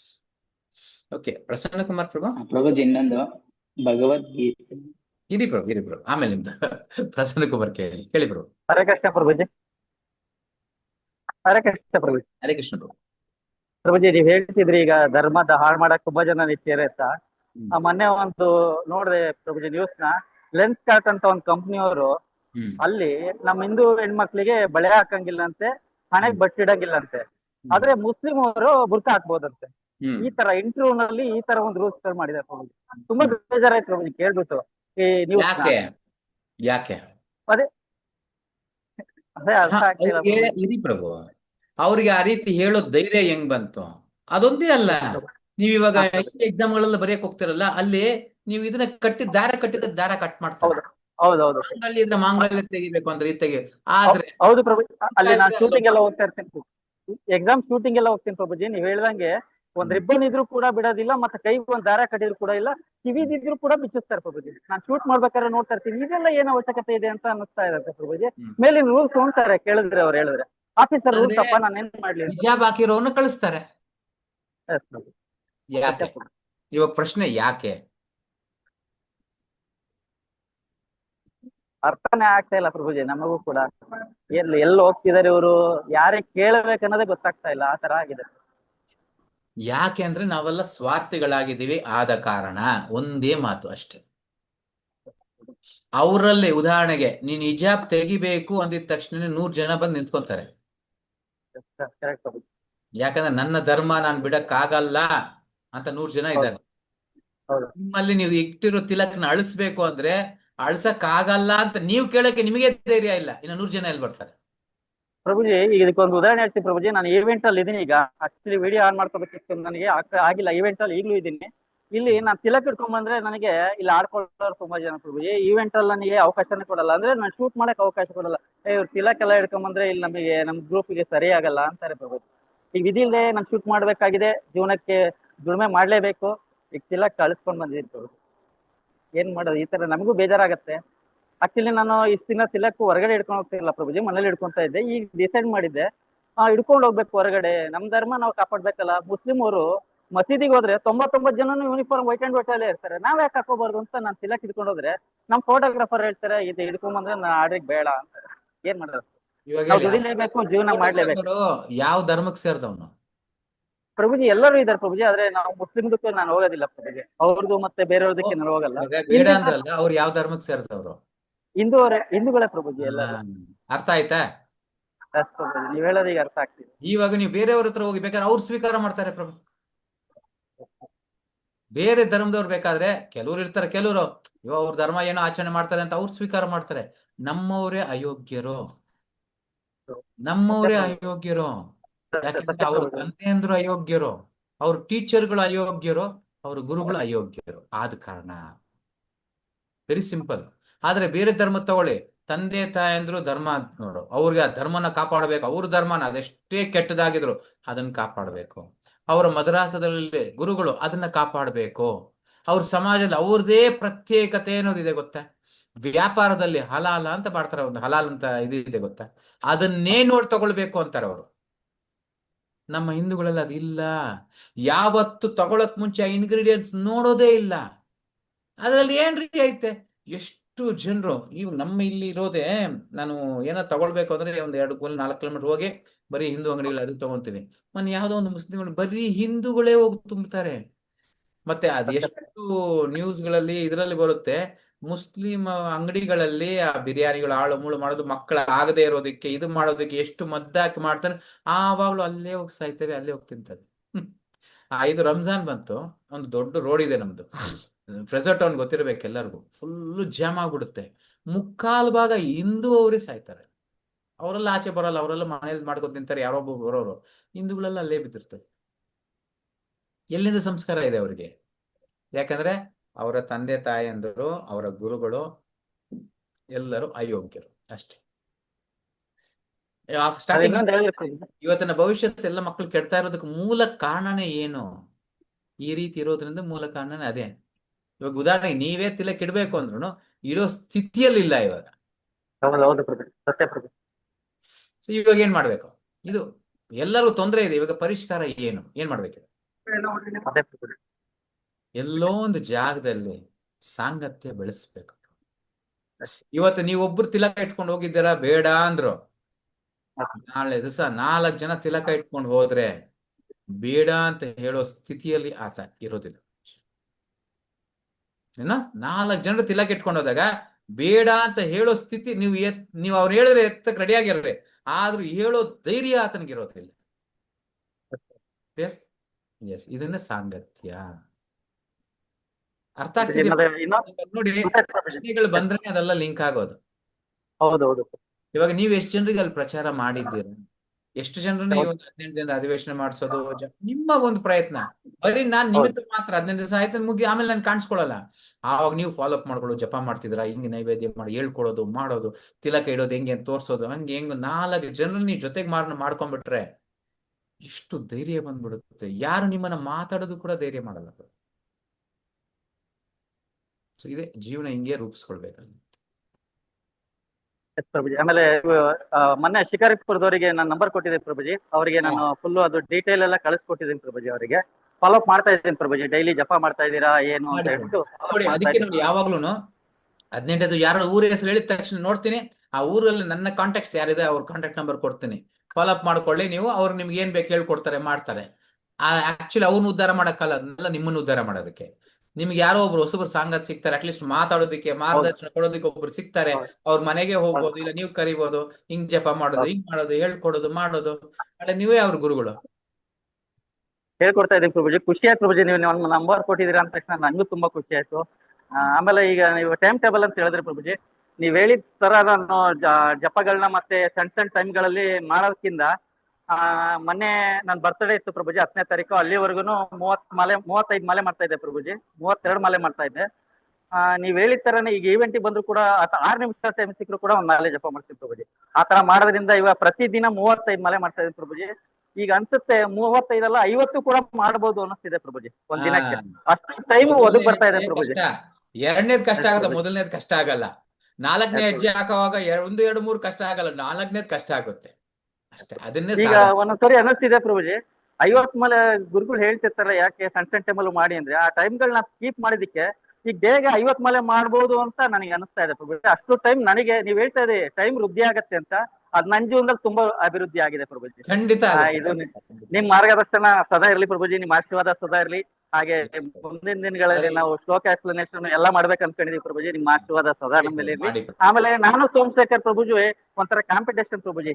ನಾನು ಸೋಮಶೇಖರ್ ಪ್ರಭುಜಿ ನಮ್ ಗ್ರೂಪ್ ಅವರಿಗೂ ಕೂಡ ನಾವು ತುಂಬಾ ಇನ್ಸ್ಪಿರೇಷನ್ ಮಾಡ್ತಾ ಇದೀವಿ. ನಾವು ಸೋಮಶೇಖರ್ ಪ್ರಭುಜಿ, ದೀಪಿಕಾ ಮಾತಾಜಿ ನಮ್ ಗ್ರೂಪ್ ಅವರಿಗೆ ಎಷ್ಟು ಮೇಲ್ ತಂದಿದೀವಿ ಅಂದ್ರೆ ನಮ್ಗೆ ಆಶ್ಚರ್ಯ ಆಗ್ತಿದೆ. ಇಷ್ಟೊಂದು ಟ್ಯಾಲೆಂಟ್ ಇದೆ.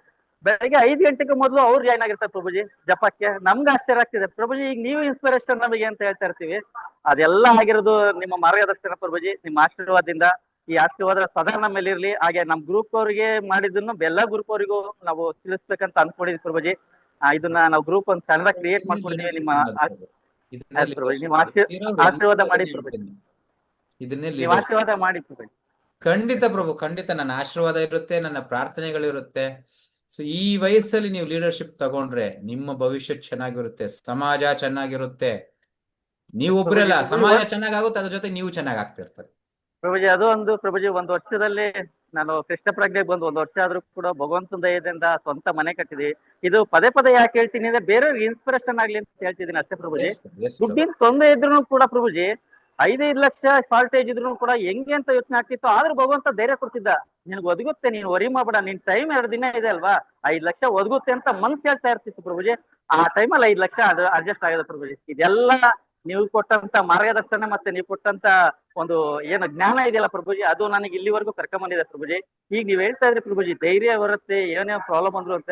ಏನೇ ಪ್ರಾಬ್ಲಮ್ ಅಂದ್ರು ಅಷ್ಟೇ ಪ್ರಭುಜಿ, ಡೇರ್ ಅಂಡ್ ಡೆವಿಲ್ ಅಂಗೇ ನುಗ್ತಾ ಇದ್ದೀನಿ. ಈ ತಿಲಕದು ಅಷ್ಟೇ ಪ್ರಭುಜಿ, ನೆಕ್ಸ್ಟ್ ಹೇಳಿದ್ರೆ ಆರ್ಡರ್ ಬಾರ ಮಾರೆ ಅಂತ ಹೇಳ್ತೀನಿ ನಾನು ನೆಕ್ಸ್ಟ್. ಅಷ್ಟು ಡೇರ್ ಅಂಡ್ ಡೆವಿಲ್ ಬಂದಿದೆ. ಹಂಗಲ್ಲ, ಯಾವತ್ತು ಪಾಸಿಟಿವ್ ಆಗಿ ಹೋಗಿ, ನೀವ್ ಎದುರಿಸೋ ಅವಶ್ಯಕತೆ ಇಲ್ಲ ಪ್ರಭು. ಅವ್ರು ನಿಮ್ಮನ್ನ ಮಾತಾಡ್ಸೋ ಧೈರ್ಯ ಬರಬಾರ್ದು, ಆ ರೀತಿ ನಡ್ಕೊಳ್ಬೇಕು.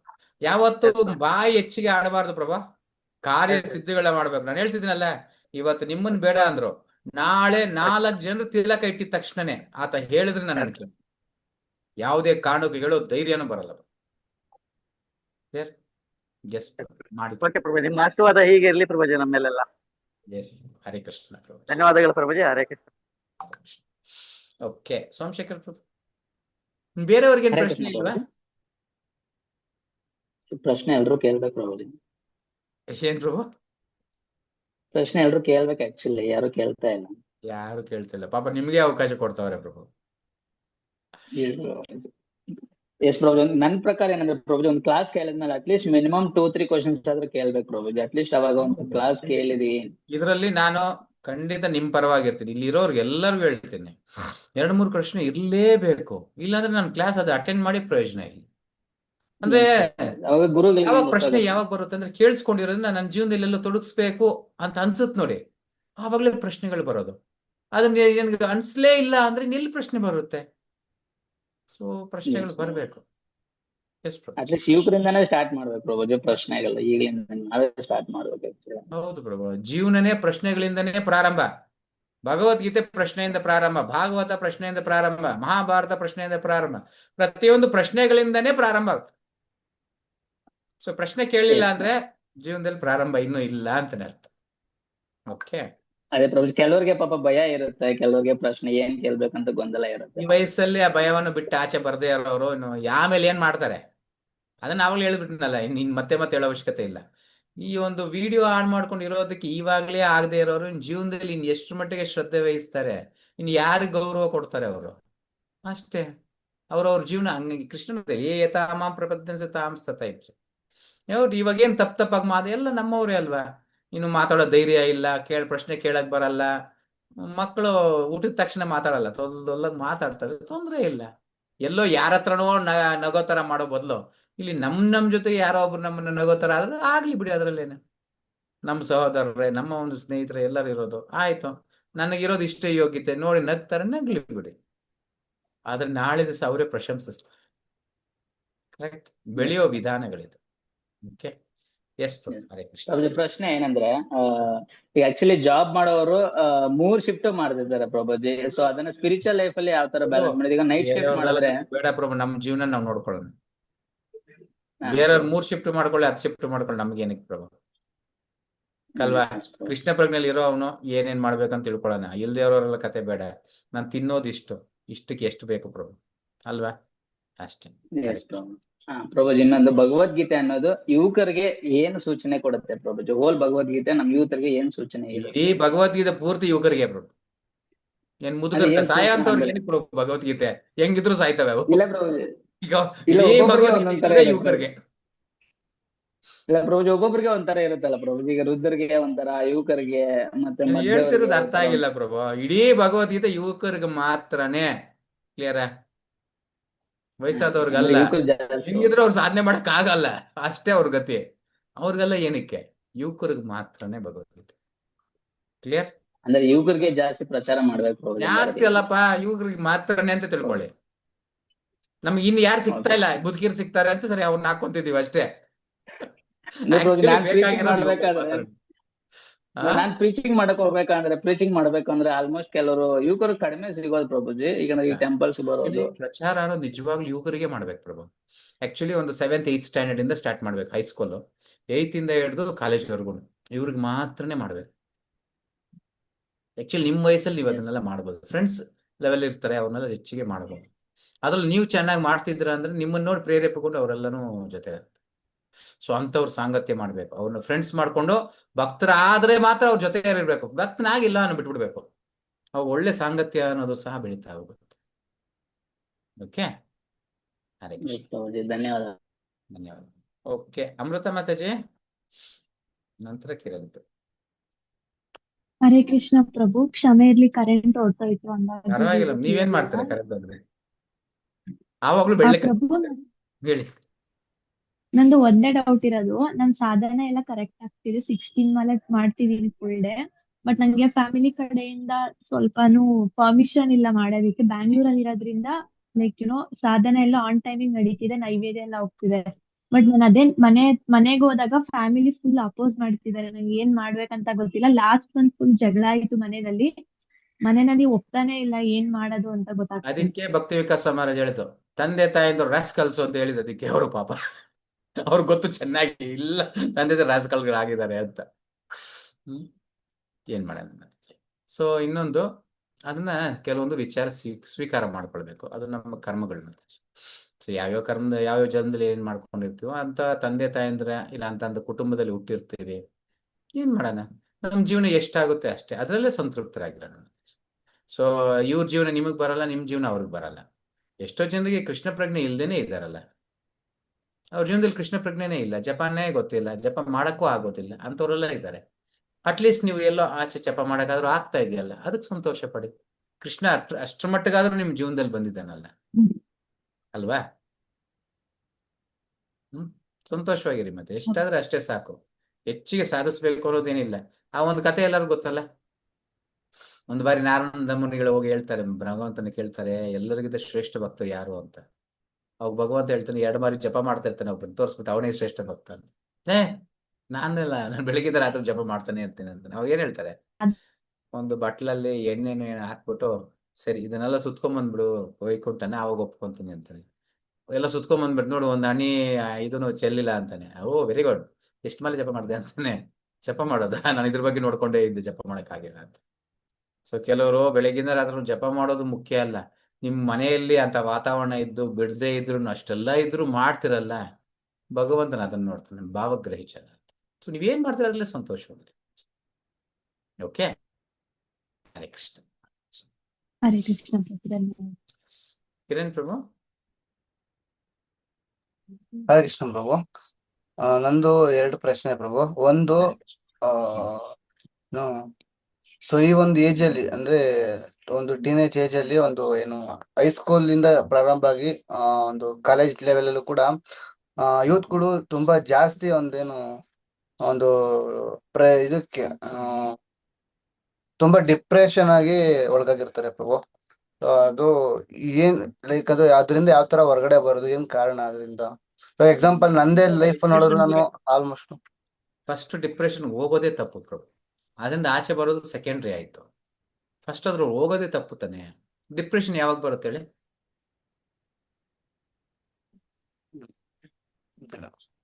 ಯಾವಾಗ ಬರುತ್ತೆ?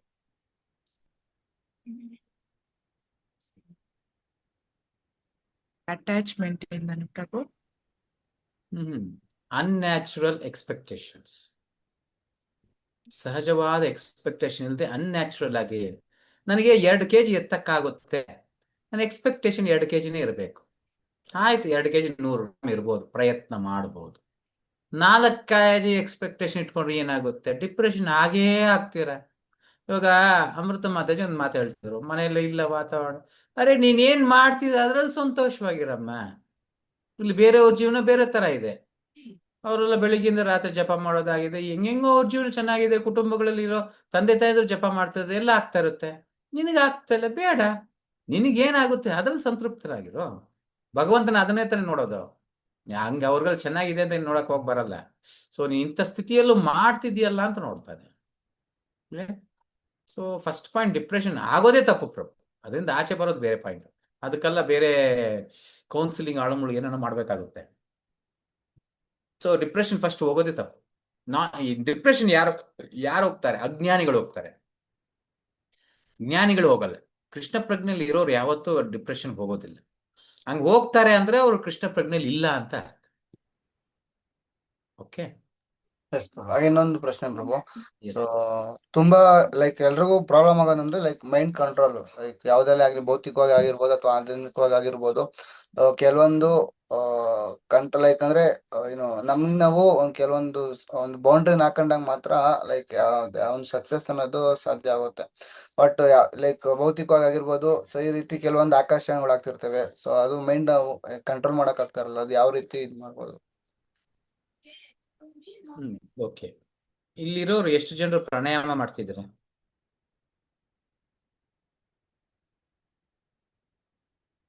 ಒಬ್ರು ಮಾತ್ರ ಮಾಡ್ತೀರಾ? ನಾನ್ ಮಾಡ್ತೀನಿ, ಮಾರ್ನಿಂಗ್ ಟೈಮ್ ಯೋಗ ಪ್ಲಸ್ ಪ್ರಾಣಾಯಾಮ. ಓಕೆ, ಸೊ ಇಲ್ಲಿರೋರಲ್ಲಿ ಎಷ್ಟು ಜನರಿಗೆ ಚಂದ್ರನಾಡಿ, ಸೂರ್ಯನಾಡಿ ಇದೆಲ್ಲ ಗೊತ್ತು? ನಂಗೂ ಗೊತ್ತು ಪ್ರಭು, ಸೂರ್ಯನಾಡಿ ಚಂದ್ರನಾಡಿ ಗೊತ್ತು ಪ್ರಭು. ಹರೇ ಕೃಷ್ಣ ಪ್ರಭು. ಓಕೆ, ಸೊ ಯಾವಾಗ ನಾವು ಈ ಜಪ ಮಾಡಬೇಕು, ಮನಸ್ಸನ್ನ ನಿಯಂತ್ರಣ ಮಾಡಬೇಕು, ಹೆಚ್ಚಿಗೆ ಇದು ಮಾಡಬೇಕು ಅನ್ನುವಾಗ ಚಂದ್ರನಾಡಿನ ಒಂಚೂರು ಆಕ್ಟಿವೇಟ್ ಮಾಡ್ಕೊಳ್ಳಿ. ಸೊ ಎಡಗಡೆ ಮೂಗು ಬಂದು ಚಂದ್ರನಾಡಿ, ಬಲಗಡೆ ಬಂದು ಸೂರ್ಯನಾಡಿ. ಯಾವಾಗ ಈ ಒಂದು ಎಡಗಡೆ ಅಟ್ಲೀಸ್ಟ್ ಒಂದು 5 ನಿಮಿಷ 10 ನಿಮಿಷ ಚೆನ್ನಾಗಿ ಉಸಿರಾಡಿ ಒಂದು ಕಡೆ ಮಾಡ್ತಾನೆ, ನಂತರ ಜಪ ತಗೊಂಡು ನೋಡ್ಬೋದು, ಮನಸ್ಸು ನಿಯಂತ್ರಣಕ್ಕೆ ಬಂದಿರುತ್ತೆ. ಹೆಚ್ಚಿನ ಉದ್ರೇಗ ಇರೋದಿಲ್ಲ, ಅಲ್ಲಿ ಇಲ್ಲಿ ಓಡಾಡೋದು ಅದು ಇರೋದು. ಉದಾಹರಣೆಗೆ ನಾನು ಎಲ್ಲೋ ಏನೋ ಕೆಲಸ ಮಾಡಬೇಕು, ಏನೋ ರಜೋಗುಣದಲ್ಲಿ ಇರಬೇಕು ಇವಾಗ ಅಂತ ಟೈಮಲ್ಲಿ ಏನಾದರೂ ಸೋಂಬೇರಿತನ ಅದಾದ್ರೆ ಒಂಚೂರು ಈ ಒಂದು ಸೂರ್ಯನಾಡಿನ ಆಕ್ಟಿವೇಟ್ ಮಾಡ್ಕೊಳ್ಳಿ. ಒಂದು 5 ನಿಮಿಷ ಅಲ್ಲೆಲ್ಲ ಕುಂತ್ಕೊಂಡು ಬರೀ ಬಲಗಡೆ ಮಾತ್ರ ಉಸಿರಾಡಿ ನೋಡಿ. ಆ ಒಂದು ಸೋಂಬೇರಿತನ ಹೊರಟೋಗುತ್ತೆ, ಒಂಚೂರು ಆಕ್ಟಿವಿಟಿ ಆಗುತ್ತೆ. ಇದು ಸಹಜವಾಗಿ ಆಗುವಂಥದ್ದು. ಸೊ ಜಸ್ಟ್ ನಾನು ಇಲ್ಲಿ ಎಸ್ಪೆಷಲಿ ನಿಮಗೆಲ್ಲ ಹೇಳ್ತೀನಿ, ವಯಸ್ಸಾದವರಿಗೆ ನಾನು ಎಲ್ಲದಕ್ಕೂ ಜಪ ಒಂದೇ ಹೇಳೋದು, ಇನ್ನೇನು ಹೇಳೋದು. ಏನ್ ಜಪ ಮಾಡಿ ಸರಿ ಹೋಗುತ್ತೆ, ಜಪ ಮಾಡಿ ಸರಿ ಹೋಗುತ್ತೆ ಅಂದ್ರೆ, ಯಾಕಂದ್ರೆ ಅದು ಅವರು ಅಷ್ಟು ಇದ್ರಲ್ಲಿ ಇರಲ್ಲ. ಬಟ್ ಯುವಕರಾದ್ರು ಎಲ್ಲಾ ಫೀಲ್ಡಲ್ಲೂ ಇರಬೇಕು. ಬರೀ ಜಪ ಮಾಡೋದು ಒಂದೇ ಅಲ್ಲ, ಎಲ್ಲಾ ರೀತಿಯ ಜ್ಞಾನವನ್ನು ಬೆಳೆಸ್ಕೊಂಡಿರ್ಬೇಕು. ಆವಾಗಲೇ ನಮ್ಮ ಜೀವನ ಪರಿಪೂರ್ಣತೆ ಆಗೋದು. ನೋಡಿ, ಆವಾಗಲೇ ಅಸ್ಟ್ರಾಲಜಿ ಹೇಳಿದೆ, ಎಸ್ ಅದು ಮುಖ್ಯ. ಇವಾಗ ಪ್ರಾಣಾಯಾಮ ಹೇಳ್ತೀನಿ, ಅದು ಮುಖ್ಯ. ಸೊ ಅದೇ ಜೀವನ ಅಲ್ಲ, ಕೃಷ್ಣ ಪ್ರಜ್ಞೆ ಒಂದೇ ಜೀವನ. ಅದಕ್ಕೆ ಸಹಕಾರ ಮಾಡುವಂಥದ್ದು ಎಲ್ಲವನ್ನೂ ತಗೊಳ್ಬೇಕು. ಅದೇ ರೀತಿ ಒಂದು ಚೂರು ಮೌನಾಚರಣೆನೂ ಮಾಡ್ಬೇಕು. ದಿನಕ್ಕೆ ಅಟ್ಲೀಸ್ಟ್ ಒಂದು ಅರ್ಧ ಅವರ್ 1 ಅವರ್ ನಾನು ಮಾತಾಡೋದಿಲ್ಲ, ಆದಷ್ಟು ಮೌನವನ್ನು ಆಚರಿಸ್ತೀನಿ. ಅದನ್ನ ಮಾಡ್ಬೇಕು. ಇನ್ನೊಂದು ಸಾಧ್ಯ ಆದಷ್ಟು ಧ್ಯಾನ ಅನ್ನೋದು ಮಾಡ್ಬೇಕು, ಕಣ್ಣು ಮುಚ್ಕೊಂಡು ಕುಂತ್ಕೊಂಡಿರ್ಬೇಕು. ಇದು ಹಲವಾರು ವಿಚಾರಗಳು ನಮ್ಮಲ್ಲಿ ಬೆಳೀತಾ ಹೋಗುತ್ತದೆ. ಸೊ ಇದನ್ನು ಎಲ್ಲಾನು ಪ್ರಾಕ್ಟೀಸ್ ಮಾಡ್ಬೇಕು, ಒಂದೇ ಅಂತ ಏನಿಲ್ಲ.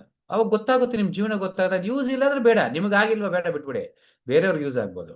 ಒಬ್ಬೊಬ್ರಿಗೆ ಒಂದೊಂದು, ಎಲ್ಲರ ಜೀವನ ಒಂದೇ ತರ ಇರಲ್ಲ, ಎಲ್ಲರ ಗುಣ ಎಲ್ಲರ ಸ್ವಭಾವ ಒಂದೇ ತರ ಇರಲ್ಲ. ಒಬ್ಬೊಬ್ರು ಒಂದೊಂದು ರೀತಿಯಲ್ಲಿ ಆಕ್ಟಿವೇಟ್ ಆಗ್ತಿರ್ತಾರೆ. ಸೊ ಇದನ್ನ ಪ್ರಯೋಗಗಳು ಈ ವಯಸ್ಸಲ್ಲಿ ಆಕ್ಚುಲಿ ಎಲ್ಲ ಪ್ರಯೋಗಗಳು ಅನ್ನೋದನ್ನ ಮಾಡ್ಬೇಕು. ನಂತರ ಇಲ್ಲಿರೋರು ಎಲ್ಲರೂ ಹೇಳ್ತೀನಿ, ಎಷ್ಟು ಜನ ಮಾಡ್ತೀರ ಬಿಡ್ತೀರ, ಎಲ್ಲೆಲ್ಲಿ RSS ಶಾಖೆ ಇದೆ, VHP ಶಾಖೆ ಇದೆ, ಅದ್ರಲ್ಲಿ ಹೋಗಿ ಸೇರ್ಬೇಕು. ನೀವೆಲ್ಲರೂ ಪ್ರತಿಯೊಬ್ಬರು ಸೇರ್ಬೇಕು ಅಲ್ಲಿ ಹೋಗುವಂಥದ್ದು. ಸೊ ಅಲ್ಲಿ ಅವಾಗವಾಗ ಶಾಖೆಗಳಿರುತ್ತೆ, ಅದರಲ್ಲಿ ಸೇರಿ. ನನಗೆ ಈ ರೀತಿ ಮಾರ್ಗದರ್ಶನ ಯಾರು ಕೊಡ್ಲಿಲ್ಲ ಪ್ರಭು, ಅದರಿಂದ ನಾನು ಅದನ್ನೆಲ್ಲ ಮಾಡ್ಲಿಲ್ಲ. ಬಟ್ ನಾನು ನಿಮಗೆ ಹೇಳ್ತಿದ್ದೀನಲ್ಲ, ಅಂತನೆಲ್ಲ ಹೋಗಿ ಸೇರಿ ಧೈರ್ಯ ಬರುತ್ತೆ. ನಾಳೆ ಸಮಾಜ ಹೆಂಗ್ ನಡೀತಾ ಇದೆ ಅನ್ನೋದು ಗೊತ್ತಾಗುತ್ತೆ. ಸೊ ಅದನ್ನ ಯಾವ ರೀತಿ ಎದುರಿಸ್ಬೇಕು. ನನಗೆ 10 ಜನರು ಸಹಾಯಕ್ಕೆ ಸಿಗ್ತಾರೆ, ಅದಕ್ಕೆಲ್ಲ ನಾನು 10 ಜನಕ್ಕೆ ಸಹಾಯಕ್ಕೆ ಹೋದ್ರೇನೆ ನನಗೆ 10 ಜನ ಸಹಾಯಕ್ಕೆ ಬರೋದು, ಅದನ್ನು ತಿಳ್ಕೊಳ್ಬೇಕು. ಅಲ್ಲಿ ಎಷ್ಟು ಆಕ್ಟಿವ್ ಆಗಿರ್ತೀವಿ, ನಮಗೆ ಅಷ್ಟು ಆಕ್ಟಿವ್ ಆಗಿ ಎಲ್ಲರೂ ಸಹಾಯನೂ ಸಿಗುತ್ತೆ. ಈ ರೀತಿ ಅದಕ್ಕೆಲ್ಲ ಹೋಗ್ಬೇಕು. ಹೆಣ್ಣು ಗಂಡು ಮಕ್ಳು ಎಲ್ಲರೂ ಅಷ್ಟೆ. ಅಲ್ಲಿ ಯಾವ್ದಾದ್ರು ಅದಕ್ಕೆ ಬೇರೆ ಶಾಖೆಗಳು ಅದೆಲ್ಲ ನೋಡ್ಕೊಳ್ಬೇಕು, ಹೋಗ್ಬೇಕು. ಇಲ್ಲ ನಮ್ಮ ಮನೇಲಿ ಯಾವ್ದು ಇಲ್ಲ ಪ್ರಭು, ನಮ್ಮ ಮನೆ ಹತ್ರ ಅಂತ ಒಂದು ಗತಿ ಇಲ್ಲ, ಏನಿಲ್ಲ, ಆಯ್ತು. ಯಾವ್ದಾದ್ರು ಈ ಒಂದು ಕರಾತೆನೋ ಕುಂಫುನೋ ಆಳುಮುಳು ಇಂಥದ್ದು ಏನೋ ಸಿಗುತ್ತೆ ಅಂತದ್ದು ಹೋಗಿ ಮಾಡಿ. ನಿಮ್ಮನ್ನ ನೀವು ರಕ್ಷಣೆ ಮಾಡ್ಕೊಳ್ಳೋ ಒಂದು ಕಲೆನ ಕಲ್ತ್ಕೊಳ್ಬೇಕು ಈ ವಯಸ್ಸಲ್ಲಿ. ಯಾರೋ ಒಂದಿಬ್ರು ಬಂದು ನಿಮ್ಮನ್ನ ಅಟ್ಯಾಕ್ ಮಾಡ್ತಾರೆ, ಹೆಣ್ಣಾಗಿರ್ಲಿ ಗಂಡಾಗಿರ್ಲಿ, ಅಟ್ಯಾಕ್ ಮಾಡ್ತಾರೆ ಅಂದ್ರೆ ಅಟ್ಲೀಸ್ಟ್ ನಿಮ್ಮನ್ನ ನೀವು ರಕ್ಷಿಸ್ಕೊಳ್ಳಬೇಕಲ್ಲ. ಆಯ್ತಪ್ಪ, 4 ಜನ ಬಂದು ನಿಮ್ ಸಾಯಿಸ್ತಾರೆ, ನಿರ್ಧಾರ ಆಗೋಯ್ತು, ಇವಾಗ ನಾನು ಸಾಯ್ತೀನಿ ನಿರ್ಧಾರ ಆಗೋಯ್ತು. ಅಟ್ಲೀಸ್ಟ್ ಒಂದಿಬ್ಬರನ್ನ ಸಾಯಿಸ್ಬಿಟ್ಟು ಸಾಯ್ರಿ ಅಷ್ಟೇ. ಅರ್ಥ ಆಗ್ತಿದೆ? ಆ ಮಟ್ಟಕ್ಕಾದ್ರೂ ಇರ್ಬೇಕು.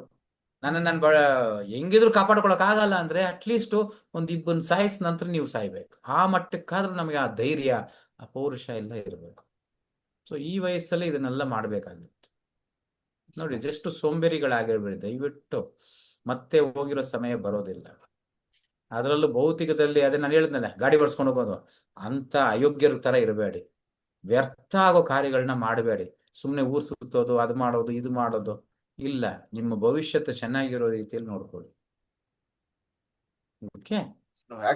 ಇನ್ನೊಂದು ಹೇಳ್ತೀನಿ, ಈ ವಯಸ್ಸಲ್ಲಿ ಇರೋದು ರಾತ್ರಿಯಿಂದ ರಾತ್ರಿಗೆ ಮಲಗಬೇಕು, ಬರೆದಿಟ್ಕೊಂಡ್ಬಿಡಿ. ಏನ ರಾತ್ರಿಯಿಂದ ರಾತ್ರಿಗೆ ಮಲಗಬೇಕು ಹೊರತುಪಡಿಸಿ ಮಧ್ಯಾಹ್ನ ಮೆಳಗ್ತೀನಿ, ಸಾಯಂಕಾಲ ಮೆಳಗ್ತೀನಿ, ಆವಾಗ ಮಲ್ಕೊಂದು ಇವಾಗ ಮಲ್ಕೊಂದು ಸೋಂಬೇರಿಗಳಾಗಬಾರ್ದು.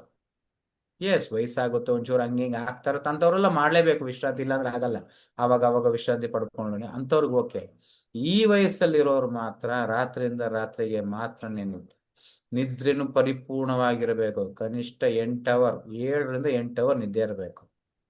ಆವಾಗ್ಲೇ ನಮ್ಮ ದೇಹನೂ ಆರೋಗ್ಯವಾಗಿರೋದು. ಅದಕ್ಕೆಲ್ಲ ನೀಟಾಗಿ ಪ್ಲಾನ್ ಮಾಡ್ಕೊಳ್ಬೇಕು, ಪ್ಲಾನ್ ಮಾಡ್ಕೊಂಡು ಮಾಡಬೇಕು. 9 ಗಂಟೆಗೆಲ್ಲ ಮಲ್ಕೊಂಡ್ಬಿಡ್ಬೇಕು ಪ್ರತಿದಿನ. 10, 11, 12, 1, 2, 3, 4, 7 ಅವರ್ ನಿದ್ದೆ ಸಾಕು. ಅದರಲ್ಲೂ 10ರಿಂದ 2 ಡೀಪ್ ಸ್ಲೀಪ್ ಬಂದ್ರೆ ಅದಷ್ಟೇ ಸಾಕು. ನೀವು ಬೇಕಾದ್ರೆ 6 ಅವರ್ ನಿದ್ದೆ ಮಾಡಿದ್ಬಿಟ್ರು ತೊಂದರೆ ಇಲ್ಲ. ಆದ್ರೆ ಆ ಸಮಯದಲ್ಲಿ 9 ಗಂಟೆಗೆ ಮಲಗಿಲ್ಲ ಅಂದ್ರೆ ನೀವು 10 ಅವರ್ ನಿದ್ದೆ ಮಾಡಿದ್ರು ಪ್ರಯೋಜನ ಬರಲ್ಲ. ಸೊ ಈ ವಯಸ್ಸಲ್ಲಿ ಆರೋಗ್ಯನೂ ಮುಖ್ಯ, ಇದನ್ನು ಮುಖ್ಯ, ಎಲ್ಲಾನು ಮುಖ್ಯ. ಬ್ಯಾಲೆನ್ಸಿಂಗ್ ಇವಾಗ್ಲೇ ಮಾಡ್ಕೊಳ್ಬೇಕು. ವಯಸ್ಸಾದ್ಮೇಲೆ ಇವಾಗ ಮಾಡ್ಕೊಳಕ್ ಆಗಿಲ್ಲ ಅಂದ್ರೆ ವಯಸ್ಸಾದ್ಮೇಲೆ ಏನು ಮಾಡ್ಕೊಳಕ್ಕಾಗಲ್ಲ. ಓಕೆ. ಸೊ ಆಕ್ಚುಲಿ ನಾನು ಚಿಕ್ಕ ವಯಸ್ಸಿಂದ ಶಾಖೆಗೆ ಹೋಗ್ತಿದ್ದೆ ಪ್ರಭು RSSಗೆ. ಬಟ್ ಹಾ ಎಲ್ಲ ಲೈಕ್ ನಾನು ಹೈಸ್ಕೂಲಿಗೆ ಬಂದಾಗಿಂದ ಅದು ಬಿಟ್ಬಿಟ್ಟೆ. ಸೊ ಟಚ್ ಹೋಗೋಯ್ತು. ಸೊ ಅವಾಗಿಂದ ಬ್ರೇಕ್ ಎಲ್ಲಿ ಆಗಿ ಬಂದ್ಮೇಲೆ ಬಿಟ್ರೆ ಹೈಸ್ಕೂಲಿಗೆ ಬಂದ್ಮೇಲೆ ಪ್ರಭು, ಹೈಸ್ಕೂಲ್ ಆಲ್ಮೋಸ್ಟ್ ಕಾಲೇಜ್ವರೆಗೂ ಬಂದಿದ್ದೆ ಪ್ರಭು. ಆಯ್ತು, ಇವಾಗ್ಲೂ ಮುಂದುವರಿಸ್ಬೋದು, ಏನು ತೊಂದರೆ ಇಲ್ಲ ಬ್ರೋ. ಇವಾಗ್ಲೂ ನೋಡ್ಕೊಂಡು ಮುಂದುವರಿಸಿ ಬ್ರೋ, ತೊಂದರೆ ಇಲ್ಲ. ಬಟ್ ಅಲ್ಲಿ ಹೋದಾಗ ನಮಗೆ ಸಮಾಜ ಜ್ಞಾನ ಬರುತ್ತೆ, ದೇಶದ ಮೇಲೆ ಪ್ರೀತಿ ಬರುತ್ತೆ, ಜ್ಞಾನದ ಜೊತೆಗೆ ಹಲವಾರು ಜವಾಬ್ದಾರಿಗಳು ಬರುತ್ತೆ.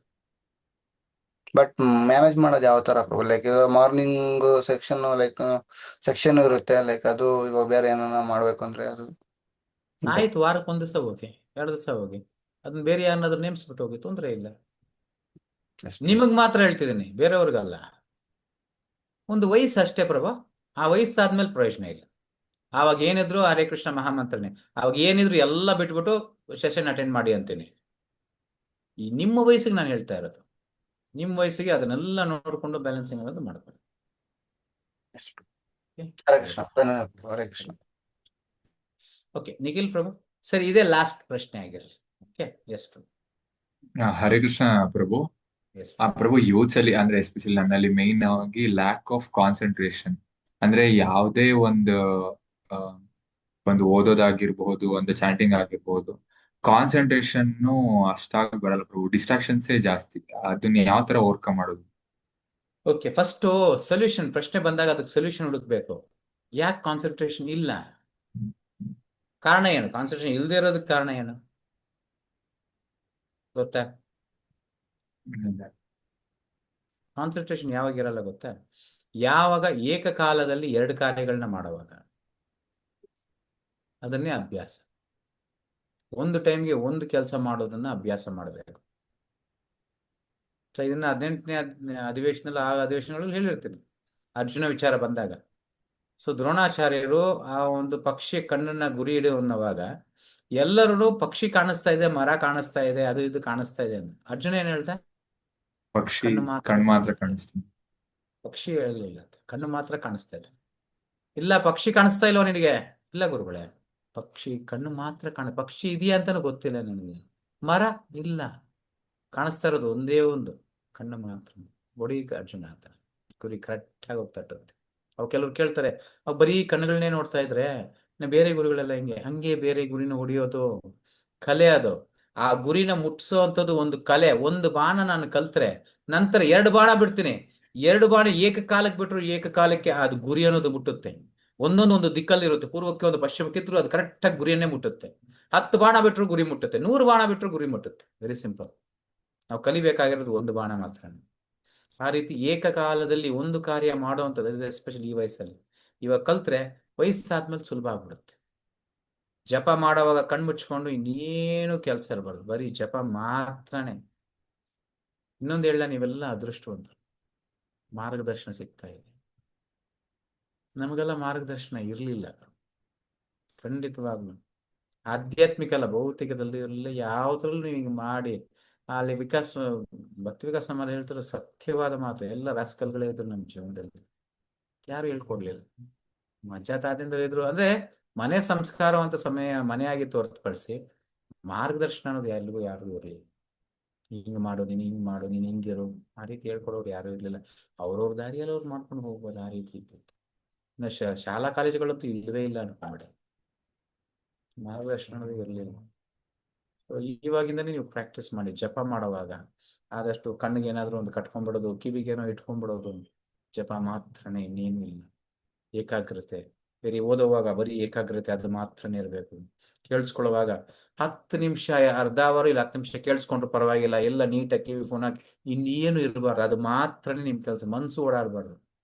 ಅದನ್ನ ಅಭ್ಯಾಸ ಮಾಡ್ತಾ ಮಾಡ್ತಾ ಮಾಡ್ತಾ ಜಾಸ್ತಿನೂ ಬೇಡ ಬ್ರೋ, 3 ತಿಂಗಳು ಮಾಡಿ ಅಭ್ಯಾಸ. 3 ತಿಂಗಳ ಅಭ್ಯಾಸ. 4ನೇ ತಿಂಗಳು ನೀವು ಬಂದು ಹೇಳ್ತೀರಾ ಹೆಂಗಿದೆ. ಮನಸ್ಸನ್ನ ಹೋಗು ಅಂದ್ರೆ ಹೋಗಲ್ಲ. ಆಮೇಲೆ ಅದು ಅಭ್ಯಾಸ ಆಗ್ಬಿಟ್ಟಿರುತ್ತೆ. ಅದಕ್ಕೆ ಒಂದು ಜಾಗದಲ್ಲಿ ಕುಂತು ಕುಂತು ಕುಂತು ಅಭ್ಯಾಸ ಆಗ್ಬಿಟ್ಟಿರುತ್ತೆ, ಹೋಗೋದಿಲ್ಲ ಆಮೇಲೆ ಅದು. ನೀವು ಜಪ ಅಂದಿದ ತಕ್ಷಣ ಬಂದು ಕುಂತ್ಕೊಂಡ್ಬಿಡುತ್ತೆ, ಓದೋದು ಅಂದಿದ ತಕ್ಷಣ ಬಂದು ಕುಂತ್ಕೊಂಡ್ಬಿಡುತ್ತೆ, ಹೋಗೋದಿಲ್ಲ. ಅದನ್ನ ಅಭ್ಯಾಸ ಅಂತೀವಿ, ಆ ರೀತಿ ಮಾಡ್ಬೇಕು. ಓಕೆ, ಹರೇ ಕೃಷ್ಣ. ಹರೇ ಓಕೆ, ಕೃಷ್ಣ. ಹರೇ ಕೃಷ್ಣ. ಎಲ್ಲರಿಗೂ ಹರೇ ಕೃಷ್ಣ. ಧನ್ಯವಾದಗಳು ಎಲ್ಲರಿಗೂ. ಒಂದು ಬಾರಿ ಹರೇ ಕೃಷ್ಣ ಮಹಾಮಂತ್ರ ಹರೇ ಕೃಷ್ಣ ಪ್ರಭು. ಎಸ್ ಪ್ರಭು. ಹಾಗೆ ಪ್ರಭು, ಒಂದು ನಿಮಿಷ ಪ್ರಭು, ನಾನು ಇದು ಮಾಡ್ಬಿಡ್ತೀನಿ. ಹರೇ ಕೃಷ್ಣ ಪ್ರಭು. ಸೊ ತುಂಬಾ ಧನ್ಯವಾದ ಪ್ರಭು. ಸೊ ನಮ್ಮೆಲ್ಲರೂ ಕೂಡ ಸೊ ಇವತ್ತು ಸೆಕ್ಷನಿಗೆ ಜಾಯಿನ್ ಆಗಿ ನಮ್ಮೆಲ್ಲರೂ ಕೂಡ ಮಾರ್ಗದರ್ಶನ ಕೊಟ್ಟಿದ್ರಿ. ಸೊ ಎಷ್ಟೋ ವರ್ಷದಿಂದ ಕೆಲವೊಂದು ಪ್ರಶ್ನೆಗಳು ಕಾಡ್ತಾ ಇದ್ವು. ಸೊ ಬಟ್ ಅದಕ್ಕೆಲ್ಲ ಇವತ್ತು ಉತ್ತರ ಸಿಕ್ತು. ತುಂಬಾ ಅಂದ್ರೆ ತುಂಬಾ ಖುಷಿ ಆಯ್ತು ಪ್ರಭು. ಸೊ ಆಲ್ಮೋಸ್ಟ್ ತುಂಬಾ ದಿನದಿಂದ ಲೈಕ್ ನಿಮ್ಮ ಒಂದು ಸಾಂಗತ್ಯ ಸಿಕ್ಕಿರ್ಲಿಲ್ಲ. ಯಾಕಂದ್ರೆ ಯೂತ್ ಗ್ರೂಪ್ ಅಲ್ಲಿ ತುಂಬಾ ಜನ ಇದ್ರು ಕೂಡ ಲೈಕ್ ಅವ್ರಿಗೆ ಗೊತ್ತಿರ್ಲಿಲ್ಲ. ಇವತ್ತು ನಮ್ಮ ಈ ಒಂದು ಯೂತ್ ಗ್ರೂಪಿಗೆ ಜಾಯಿನ್ ಆಗಿ ಸೊ ನಮ್ಮೆಲ್ಲರೂ ಕೂಡ ಮಾರ್ಗದರ್ಶನ ಕೊಟ್ಟಿದ್ದೀರಾ. ಸೊ ಇದೇ ತರ ಅದೇ ಸೊ ಟೈಮ್ ಮಾಡ್ಕೊಂಡು ಅವಾಗ ಜಾಯಿನ್ ಆಗ್ತೀರಿ. ನಮ್ಗೆ ಇನ್ನೂ ಮಾರ್ಗದರ್ಶನ. ಯಾವಾಗ ಕರಿತಾ ಇದ್ರೆ ಅವಾಗ ಬರ್ತಿತ್ತು. ಎಸ್ ಬ್ರೋ, ಖಂಡಿತ ಬ್ರೋ. ಪ್ರಭು ನಾವು ಎವ್ರಿ ವೀಕ್ ಕರಿತೀವಿ ಪ್ರಭು. ಎವ್ರಿ ವೀಕ್ ಚೆನ್ನಾಗಿರಲ್ಲ, ಅತಿ ಆದದ್ದು ಯಾವ್ದು ಪ್ರಭು ಡೋಸ್ ಬೇಕು ಪ್ರಭು. ಡೋಸ್ ಜಾಸ್ತಿ ಆದ್ರೆ ನಾವು ಕರೆಕ್ಟ್ ಆಗಿ ಫಾರ್ಮ್ ಅಲ್ಲಿ ಇರ್ತೀವಿ. ಇಲ್ಲ ಅಂದ್ರೆ ಕೊಡ್ಬೇಕು. ಅದು ರೊಟೇಷನ್ ಅಂತ ಮಾಡ್ಕೊಳ್ಳಬೇಕಾದ್ರೆ ನೀವೆಲ್ಲ ಒಬ್ಬೊಬ್ಬರೇ ಕೊಟ್ಕೊಂಡ್ ಬರ್ಬೇಕು. ನೀವೆಲ್ಲರೂ ಕೊಡುವಾಗ ನಂದು ಒಂದ್ 2 ಕ್ಲಾಸ್ ಇದ್ರೆ ಸಾಕು. ಈಗ ಎಷ್ಟೊಂದು 20 ಜನ 22 ಜನ ಅನ್ಕೊಳ್ಳೋಣ. ಇಷ್ಟು ಜನರೆಲ್ಲ ಕ್ಲಾಸ್ ಕೊಡುವಾಗ ನಂದು ಒಂದು 2 ಕ್ಲಾಸ್ 3 ಕ್ಲಾಸ್ ಅಷ್ಟು ಮಟ್ಟಿಗೆ ಇದ್ರೆ ಸಾಕು, ಜಾಸ್ತಿನೂ ಬೇಡ. ಓಕೆ. ಸೊ ಇದೇ ರೀತಿ ಸೊ ಪ್ರಭುಗಳು ನಮ್ಮೆಲ್ಲರೂ ಕೂಡ ಇನ್ನೂ ಹೆಚ್ಚಿಗೆ ಮಾರ್ಗದರ್ಶನ ಕೊಟ್ಟು ಸೊ ನಮ್ಮೆಲ್ಲರನ್ನು ಕೂಡ ಉದ್ಧಾರವನ್ನ ಮಾಡೋ ರೀತಿ ಒಂದು ಭಕ್ತಿಯ ಒಂದು ಭಾಗದಲ್ಲಿ ಸೊ ಇನ್ನು ಒಂದು ಏಳಿಗೆಯನ್ನು ಮಾಡೋದಕ್ಕೆ ಸೊ ಅನುಗ್ರಹವನ್ನು ಮಾಡ್ಕೊಳ್ಳಿ ಅಂತ. ಸೊ ಇದೇ ರೀತಿ ಎಲ್ಲರಿಗೂ ಕೂಡ ಒಂದು ಜ್ಞಾನವನ್ನು ಕೊಡ್ಲಿ ಅಂತ ಒಮ್ಮೆ ಹರೇ ಕೃಷ್ಣ ಮಹಾಮಂತ್ರ ಹೇಳೋ ಮೂಲಕ ಪ್ರಭುಗಳು ಒಂದು ಶಿಕ್ಷೆ ಕೊಡೋಣ. ಹರೇ ಕೃಷ್ಣ ಹರೇ ಕೃಷ್ಣ ಕೃಷ್ಣ ಕೃಷ್ಣ ಹರೇ ಹರೇ, ಹರೇ ರಾಮ ರಾಮ ರಾಮ ಹರೇ ಹರೇ. ಧನ್ಯವಾದ ಪ್ರಭು. ಹರೇ ಕೃಷ್ಣ. ಹರೇ ಕೃಷ್ಣ. ಕಂಕ್ಲೂಡ್ ಮಾಡ್ತೀನಿ. ಏನ್ ಮಾಡಿ ಪ್ರಭು. ಎಸ್ ಪ್ರಭು. ಹರೇ ಕೃಷ್ಣ. ಇನ್ನು ಎಲ್ಲರಿಗೂ ಹೇಳಿ ಹರೇ ಕೃಷ್ಣ ಹೇಳಿ, ವಾಂಛಾಕಲ್ಪತರು ಹೇಳಿಲ್ಲ. ಸೊ ಹರೇ ಕೃಷ್ಣ. ಸೊ ಇವತ್ತಿನ ಒಂದು ಅಧಿವೇಶನಕ್ಕೆ ಸೊ ಎಲ್ಲರೂ ಕೂಡ ಭಾಗಿಯಾಗಿದ್ದಕ್ಕೆ ಧನ್ಯವಾದಗಳು. ಸೊ ನಿಮ್ಮ ಒಂದು ಅಮೂಲ್ಯವಾದಂತ ಒಂದು ಸಮಯವನ್ನ ಸೊ ಇಷ್ಟೊತ್ತು ಸೊ ಕೊಟ್ಟಿದ್ದೀರಾ. ತುಂಬಾ ಧನ್ಯವಾದಗಳು. ಸೊ ಒಮ್ಮೆ ಹರೇ ಕೃಷ್ಣ ಮಹಾಮಂತ್ರ ವೈಷ್ಣವ ಪ್ರಣಾಮ ಮಂತ್ರಗಳ ಮೂಲಕ ಇವತ್ತಿನ ಒಂದು ಅಧಿವೇಶನವನ್ನ ಮುಕ್ತಾಯ ಮಾಡೋಣ. ಹರೇ ಕೃಷ್ಣ ಕೃಷ್ಣ ಕೃಷ್ಣ ಹರೇ ಹರೇ, ಹರೇ ರಾಮ ರಾಮ ರಾಮ ಹರೇ ಹರೇ. ವಾಂಛಾಕಲ್ಪತರುಭ್ಯಶ್ಚ ಕೃಪಾ ಸಿಂಧುಭ್ಯೇವ ಚ ಪತಿತಾನಾಂ ಪಾವನೇಭ್ಯೋ ವೈಷ್ಣವೇಭ್ಯೋ ನಮೋ ನಮಃ. ಅನಂತ ಕೋಟಿ ವೈಷ್ಣವವೃಂದ ಕಿ ಜೈ. ಹರೇ ಕೃಷ್ಣ ಮಹಾಮಂತ್ರ ಕಿ ಜೈ. ಭಗವದ್ಗೀತಾ ಮಹಾಗ್ರಂಥ ಕಿ ಜೈ. ಪೈತ ಪಾವನ ಶೀಲ ಪ್ರಭುಪಾದ ಕಿ ಜೈ. ಪೈತ ಪಾವನ ಗುರು ಮಹಾರಾಜ್ ಕಿ ಜೈ. ಗೌರ್ ಜೈ ಗೌರ್ ಪ್ರೇಮಾನಂದಿ. ಹರಿ ಹರಿ ಬೋಲ್. ಕೃಷ್ಣ ಹರೇ ಕೃಷ್ಣ ಪ್ರಭು. ಹರೇ ಕೃಷ್ಣ ಹರಿ. ಹರೇ ಕೃಷ್ಣ ಪ್ರಭು. ಧನ್ಯವಾದ ಪ್ರಣಾಮ ಪ್ರಭು. ಧನ್ಯವಾದಗಳು ಪ್ರಭು. ಹರೇ ಕೃಷ್ಣ. ಹರೇ ಕೃಷ್ಣ ಹರೇ ಪ್ರಭುಜಿ, ಧನ್ಯವಾದ ಪ್ರಣಾಮ ಪ್ರಭುಜಿ. ಪ್ರಭುಜಿ ಧನ್ಯವಾದಗಳು. ತರುಣ್ ಪ್ರಭು, ನಿಖಿಲ್ ಪ್ರಭು, ಹರೇ ಕೃಷ್ಣ. ಹರೇ ಕೃಷ್ಣ ಪ್ರಭು. ಧನ್ಯವಾದ ಪ್ರಣಾಮ ಪ್ರಭು. ಹರೇ ಕೃಷ್ಣ. ಹರೇ ಕೃಷ್ಣ. ಎಲ್ಲರಿಗೂ ಹರೇ ಕೃಷ್ಣ. ಧನ್ಯವಾದ. ಎಂಡ್ ಮಾಡಿ ಪ್ರಭು. ಹರೇ ಕೃಷ್ಣ. ವೇಟ್ ಮಾಡ್ತೀನಿ. ಹರೇ ಕೃಷ್ಣ.